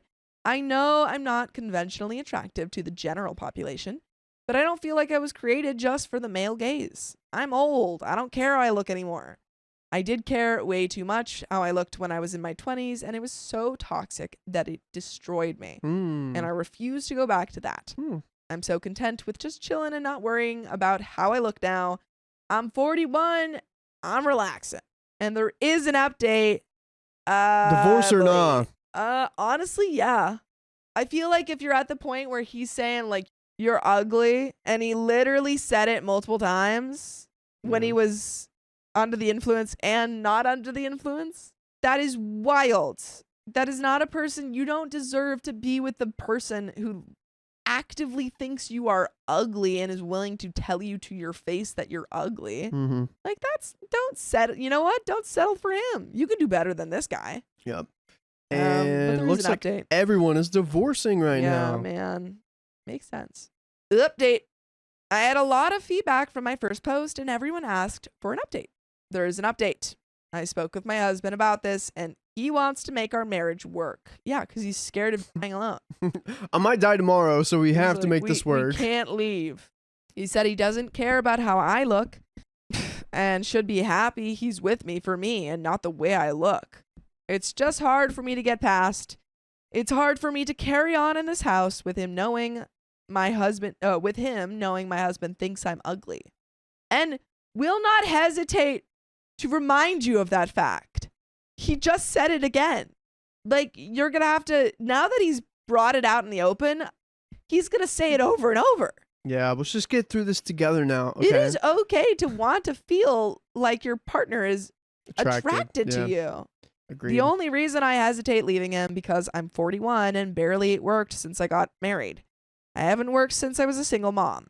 I job hopped a lot from random low entry positions. He made me feel like I'll get nowhere in life since it's too late to start a career at my age. He laughed and asked me, what will I even do? He does have a point there. I don't know what I'll do. I don't know what I want to do. I hated every job I worked, and I worked a lot of different kinds of entry-level jobs, from actual labor, waitressing, customer service, receptionist. By the way, you can work on listening to full episodes with stories just like this. Just go to Spotify, Apple Podcasts, or iHeartRadio and search Poke Storytime. There is a little bit left to this, but real quick, there is no age limit for 95% of jobs. You know, maybe if you want to go out for the Olympics, you probably can't do that. Mhm. But a lot of jobs oh yeah, can be. yeah, There's a yeah. movie about with what's his face, Robert De Niro, where he plays a 80-year-old Intern. the intern. Yeah, he plays an 80-year-old intern. I love that movie. A lot of actors started acting in their 40s or 50s or even later. So there is no too late to start a new career. There is no age requirement for doing something new, unless it's the Olympics. You might be out of that I one. was thinking firefighter, but you could be a firefighter in some way. But if you're like just you're requires like an a lot. 80-year-old man trying to drag people out of a burning Probably house, not. Obviously, there are physical requirements for things, but other than that, you're good. you're good. You can do anything. Yeah. I know I'm going to get hate for saying this, but I think I might be unhappier going back to the workforce, spending majority of my days at work, scheduling appointments and speaking to people on the phone. Barely get paid a living wage too. I think I'm going to choose to stay for money. Girl, Sure, if I divorce him, I'll get some fat money, but it's not long term, even with alimony. That's not forever. Alimony just isn't the same as it was back in the day. Commoner 1 says, honestly, and I'll probably get downvoted for this, but it sounds like you're both getting something out of this marriage. He gets someone to live with, and you don't have to work, and you have someone who provides for you and your kids. If you're both content, then attraction and love don't really matter. I know people on Reddit like to go scorched earth if people aren't in love, like it's a Disney film. But if you want to stay, then do it. But I do have a question. Is your husband conventionally attractive? And as callous as this might sound, are you both in each other's league? Because if you are, then I could see why what he said in your first post would have been incredibly shocking. And he is a hypocrite. But if you aren't, did you have no idea that he didn't find you attractive before you got married? Or did he lie to you? Because if he lied, then that's where the problem is. OP says, 100% agree with you. I don't think it's a divorce-worthy thing simply because he felt like he settled for me. I know, regardless, people will think he is too good for me, and they will think he settled for me just because I was a single mom anyways. He might have settled for me. I don't really bring much to the table. I was the ugly, broke, single mom when we met, and he was the wealthy older man. So from other people's eyes, too, they would think he was the one that settled. I guess it shouldn't matter if he felt like he did settle for me. He still loves me for me and not the way I look. I can't force someone to be attracted to me. I do know I'm not attractive. I have eyes and I have seen myself in the mirror. It just hurts. It just hurts hearing it because it was the first time he said what everyone was thinking.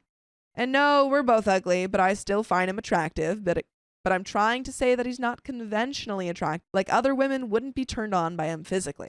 He kind of looks like Brian Baumgartner from The Office. He was more attractive when we met, though. Oh, that's Kevin.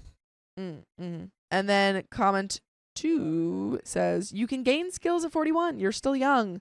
Try going back to school if you can. If you don't like it, then stop, but you may love it and gain some confidence. OP says, I definitely don't want to go back to school yet. I was never good at school, and it was never something I enjoyed doing. I was very depressed in school. I still get nightmares about being in a classroom. I will say it's very different as an adult to take classes. Taking things you like. Yeah, like you're it's super different. So if you're judging, you know, how you're going to experience class as an adult, with like how you experienced it when you were a kid, it's super different. I mean, just like in my improv classes, it's a totally different vibe when you're all adults. I will say OP's in a tough situation because I don't think she works. She said every single job she's ever had, she hated. Yeah. And she hates doing. I just don't think she can divorce and then provide for herself. I think that's the tough one she needs to figure out too. Is what she actually likes. Yeah. And if you're not willing to like do something uncomfortable and get into that, I don't think she wants to. OP also responds to another comment saying, I've explored around. I have dabbled in all sorts of different jobs. I'm going to be honest, I don't like working. The only joy I felt in life is being around my family and children and being at home watching movies and TV shows. I don't even like cooking. So I wouldn't say I love the housewife crap. LOL, I'm a very lazy person. Ooh. oh, okay, that Don't like changes that things. I don't think that you have to want to do jobs. I think there are a lot, like I have a lot of friends who like don't want to have a career, and that's okay because they find joy in different things, and that's totally fine. I think you can derive joy from other things that aren't career based. I think that's just like something that our societies tell us that we have to do. But I do think that we got to find something that we like. That's something that, you know, we can do for ourselves that exists outside of content and other people. Yeah. You know, like I think it's totally a fair and valid thing to be like, I, you know, love my family and they kind of bring me purpose, and that's very valid. But I think that, you know, you should find something that you like doing because, Yeah. you know, you like it Yeah. rather than because someone else likes it. Oh, it's just. I feel like she Yeah. has to stay. Or she will not allow herself to have any other I think options. she with this has to mindset. stay. Yeah. Yeah, she has the mindset of that I hate working. Yeah. Now I'm thinking about the husband because, like, in a way, Yeah. he may. I mean, what he said was horrible, but if someone's not really No, out there like pursuing something, that might look unattractive too. Patria B says, oh no, sorry. Schmed says she's using him just like he's using her. It's weird. It is weird. Yeah. Yeah, it feels like they're both like getting something out of this relationship. In which case, sure, yeah. Yep. I stopped picking up after my husband's dirty laundry, and he got furious. How dare you clean up after him? Man, there is a trigger warning here for verbal. I, 38 female, am a stay-at-home mom to my husband, 39 male, and my toddler daughter. We've been together for 6 years, married for 2 years. My husband works in an office, usually leaving for work early in the morning and coming home for dinner. I'm currently pregnant with our second child. And by the way, this comes from user FeelingYam5131, and if you want to submit your own stories, go to the r/OK Storytime subreddit. So, we are in debt due to construction issues with our house. What initially was a roof replacement uncovered a multitude of problems with how the house was built and shortcuts taken by previous contractors who worked on the house under the former owners of the home. We're living with my parents and have been since March because our home is unlivable due to water damage from the roof issues and everything else that needed to be done. We also filed a lawsuit with the previous owners and the construction companies who performed poor workmanship because our house is that much of a lemon. That's crazy. This is all to say that money has been tight and our living situation has been pretty stressful. My husband gets in a bad mood pretty easily. He gets annoyed about having to do things around the house that he doesn't like to do. And after he does these tasks begrudgingly, he needs time to himself to relax. One of the tasks he's been asked to do is clean out the cat litter box while my parents are out of town. My mom usually does this, and since I'm pregnant, I am unable to take care of it. The other night, he cleaned out the litter box after not doing it for 2 days, and he said it took him 20 minutes. It took you 20 minutes to empty out a litter box? Yeah. How much you feeding that cat? After he did it, he just wanted to be left alone and asked me to put our daughter to bed, which he usually does so that he can spend more time with her during the day. She only gets to see him 1 or 2 hours max on weekdays. I said that I would, but hoped that he would cool off and change his mind before her bedtime. I was reading her a book, and he asked me if she was going to bed yet, and I said not yet. So he went upstairs to our room to be alone. I eventually took her upstairs for bed, and she wanted to say goodnight to him. I was annoyed with him for being this way, so I didn't say much to him when I took her up. I also asked if he could watch her for a minute while I grabbed the diaper from downstairs because there weren't any in her room, to which he replied, "Why are you making this as difficult as possible? And why didn't you get some diapers before bringing her up here?" I said that I didn't know there weren't any diapers in her room. Also, shut up, baby, you big baby. Yeah, calm down, man. Oh, everyone stop the presses. This guy cleaned out the cat box. Yeah. This poor man, it took him all of 20 minutes to do, and he has to be left alone after that. I was annoyed with him for the rest of the night and kept my distance so he could watch his show on his laptop while I did other things around the house. I'm just confused why he can't do things and not have such an attitude problem. He got super angry at me this morning because he couldn't find any clean clothes. I had asked him multiple times in the past few weeks not to leave his dirty laundry on the floor in our bedroom and to put it in the laundry basket down the hall. Normally, I just pick it up and put it in the basket myself, but I got sick of having to do this or having to ask him to do it. The first time I asked him to do it, he replied by saying the rest of the house was a mess, so why is his dirty laundry on the floor a problem? It's a great question. Are you stupid or something?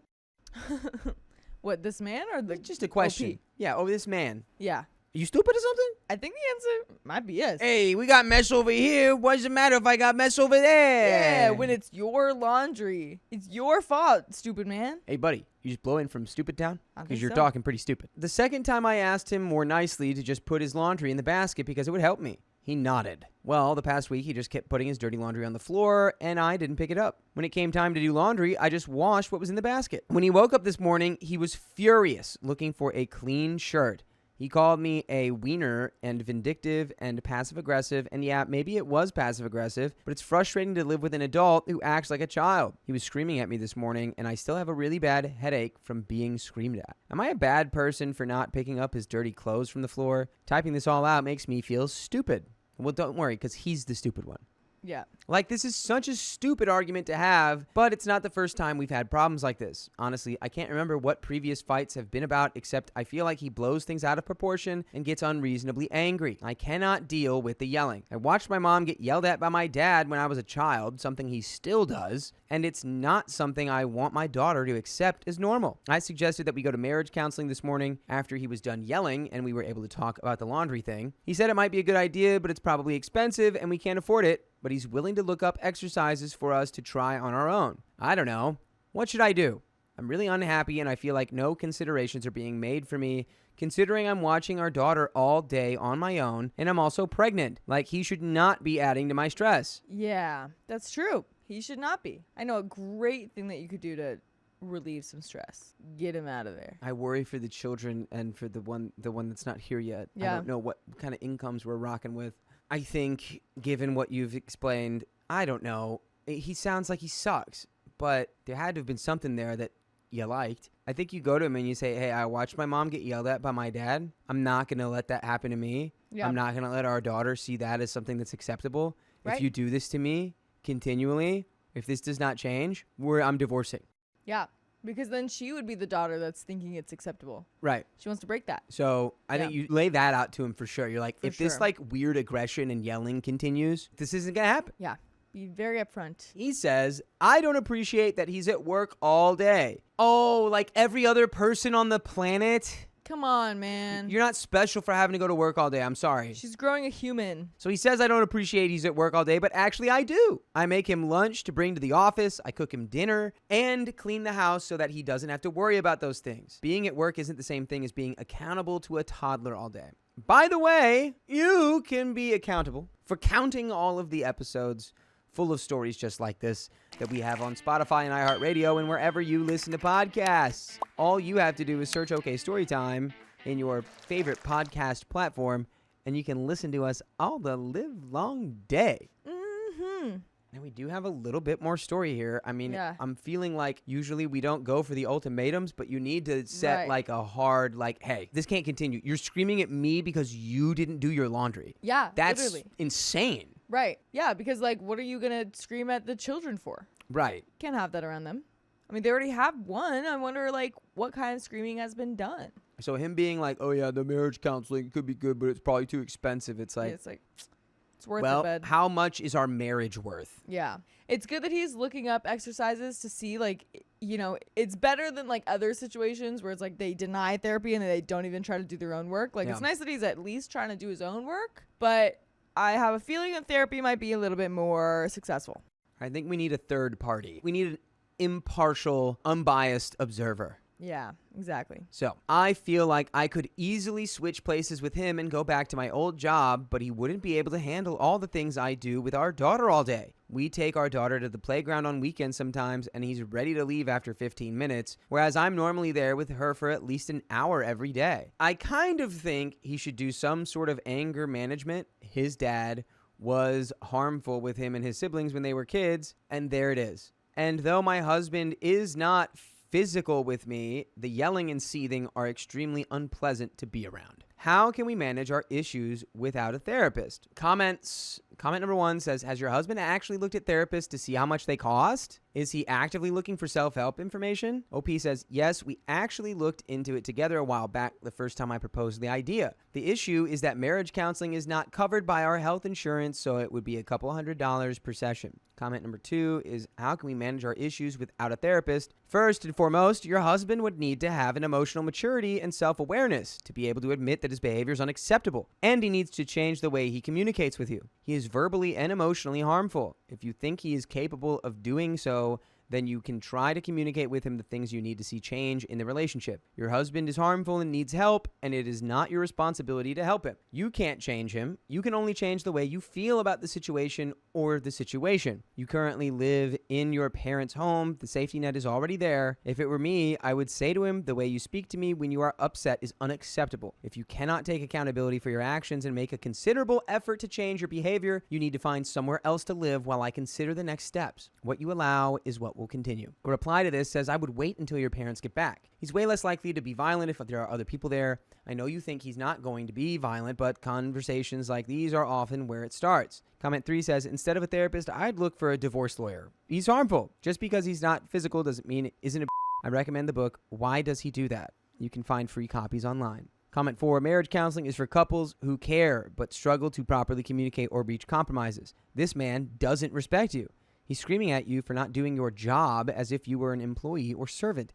And even then, screaming would also be a sign of a bad leader, but that's a different story. So because he was pissed, you made him clean the litter box, and then he punished your daughter by taking away the time together. This problem comes from him being a selfish, irresponsible person. He would be better off in individual therapy to learn how to be a decent human, partner, and parent. Just think about how much easier and happier your life will be without his constant bad mood and tiptoeing or fighting for him to do something he should want to do. And there is a micro update here. Are we getting divorced or not? Hopefully divorce. I mean, yeah, it's like even if you try to work on things, sometimes, anger management can be worked on. Yeah. But yeah, he needs to want to work on it. Mhm. He needs to see the impact it has. And I mean, it doesn't really seem like he's seeing it. Yeah. Because I mean, even if he's not yelling at the kids, if he's yelling at you, and even if the children are like under 3 or something like that, that is still going to make a huge impact on their development. Yeah. So you can't have that around. Divorce, I'm calling it. I appreciate all the comments except the snarky ones. I looked into marriage counseling via our insurance provider and made an appointment for next week. Okay, so no divorce. I plan on making my boundaries extremely clear because I do not need this kind of stress in my life and refuse to repeat the cycle my parents started. If this doesn't work, then I'll take the next step towards divorce. But I want to give it a shot because he has not always been this way, and it might be something we can work on. I'm also looking into working again. We'll see. That's the end of that story. My ex-husband's wife accessed my gym account without my permission. Literally throw her back in the abyss that she crawled out of. My ex and I have been divorced for about 8 years.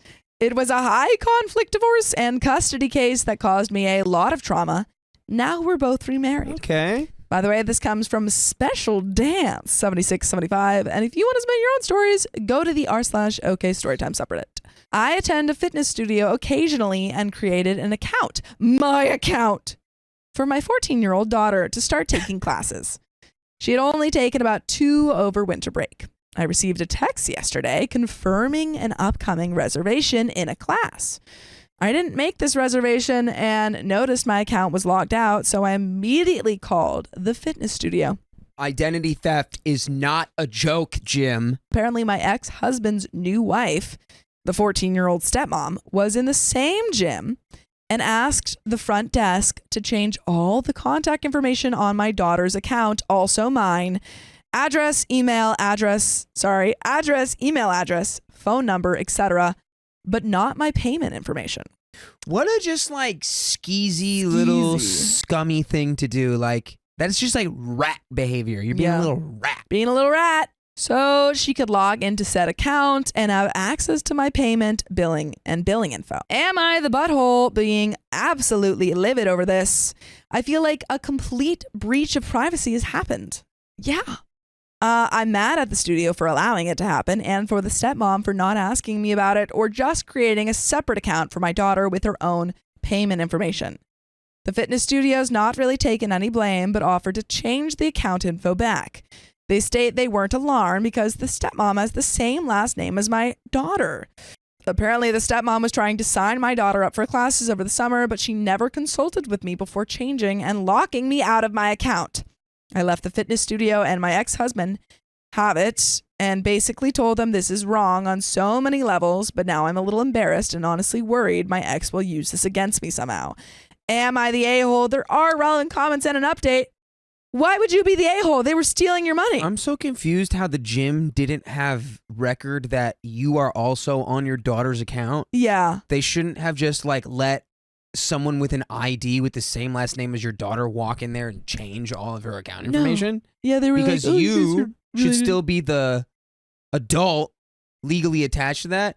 I think that they are low key oh my God, I hope that this woman doesn't try to sue us because we low key completely messed her over. Gave a stranger access to all of her personal information. Yeah.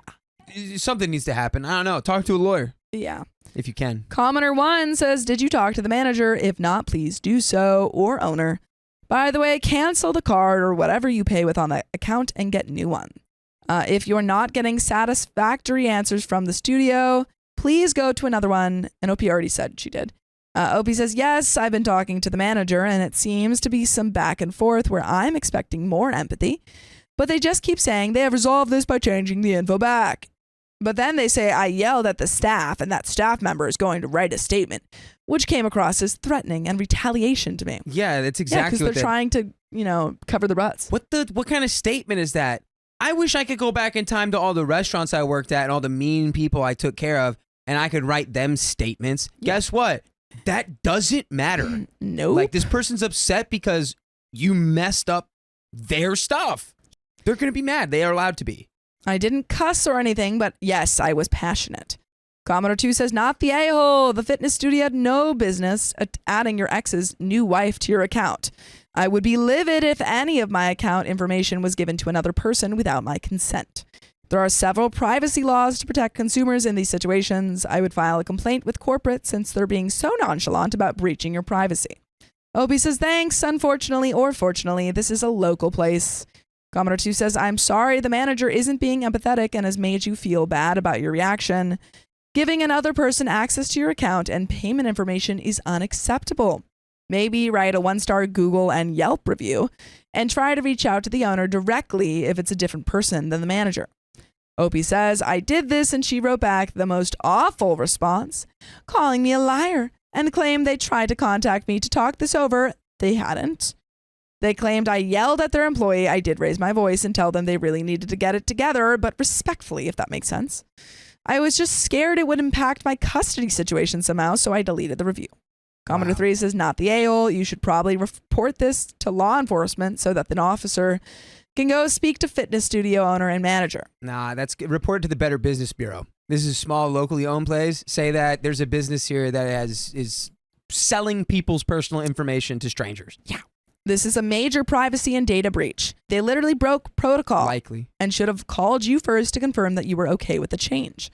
You should contact the studio owner if they were not present to ensure they are aware of what happened. You and your ex-husband also need to have a calm, respectful discussion about your boundaries when it comes to spouses. Yup. This was an overstep on his wife's part, but he is responsible for co-parenting successfully with you. Most importantly, keep your daughter outside of the drama. Make sure she knows it isn't her fault. She didn't do anything wrong, and it's a grown-up issue. Opie says, good points, and yes, I didn't mention any of this to her, but of course she comes to me telling me she heard I made a huge deal out of this. Girl, yes, your mother had her stuff stolen. Her credit card information was her credit card was being used without her knowledge. I think the craziest part of this is that it's relating around like a 14-year-old girl's account and all of the information attached to it, and like there's any context under the sun in which like someone's trying to find her, like a parent who's like being like, someone who is, there's so many different situations in which the gym doing this could have theoretically led to the so endangerment of Yes. this child. Absolutely. And they're acting like it just like didn't matter at all, which is absurd. And beyond that, it's like, tell your new wife to get her own gym membership. Why is she stealing from our daughter? I tried to explain to her I needed to stand up for my boundaries and privacy, and has nothing to do with her being able to attend the fitness classes. Hopefully she'll understand. Ugh. OP says, I'm not necessarily angry about her booking a class for my daughter, but I guess how she went about it. Yeah, she changed all of your information. That's not okay. Yeah, I really want to see why that comment was downvoted so much. My ex knew about the fitness classes, and that is how the stepmom knew she had an account there, if that makes sense. And OP is based in the U.S. OP responds to a downvoted commenter regarding the stepmother making unauthorized changes with the gym's mistakes. OP says, even if she changed my daughter's info, she shouldn't be replacing the mother's info and changing it to hers, especially without any communication to me first. And I see the gym confirmed she changed this info in person and sounds like she alluded to being the mom to my daughter. I guess I'm going off of the history because I did have to send her a cease and desist letter 6 months ago for some similar things. What? That's crazy. But yes, it may be more of the gym's fault than hers, or not as malicious as I'm thinking. I think it might be malicious. She was, regardless, still trying to just steal a gym membership from on your dime, which is weird behavior. I just don't understand why she wouldn't create a new account altogether for her, or just ask me for the login info, Because she's trying to steal your stuff. She wants to hurt you in some way. She wants to get one over on you. And there is an update. I think OP's like backtracking and being like, oh, I don't understand why she would do that. Maybe I'm overreacting. Like, no, I think that she's actively trying to, I think mess with you. OP kind of said one thing. I think OP's concerned about custody. Yeah, absolutely. So it's like, She can't go all ham out. you know. Right. Update. The studio sent me an email stating that the plan was to have the stepmom use a feature in MindBody, the booking app, that allows you to pay for another client's classes. Is this okay? If this is true, do I deserve a heads up? I don't even know what that's. They said the stepmom didn't ask to change the password, but I couldn't log in when my email address was changed. I currently live in a small town, but was raised in the city, and apparently the owners of this gym and fitness studio are friends with the stepmom. Oh, goody. Shocking. Which explains why they seem to be defending her. Ugh. They asked to meet in person. I spoke with my lawyer and I wrote them a response, Nice. basically with all my grievances, and saying I didn't want to communicate anymore and copied him. I filed a police report mainly for documentation. By the way, you can document time with us by listening to full episodes of stories just like this. Just go to Spotify, Apple Podcasts, or iHeartRadio and search up OK Storytime. But there's a little bit left to the story. Do you have any final thoughts that aren't about that?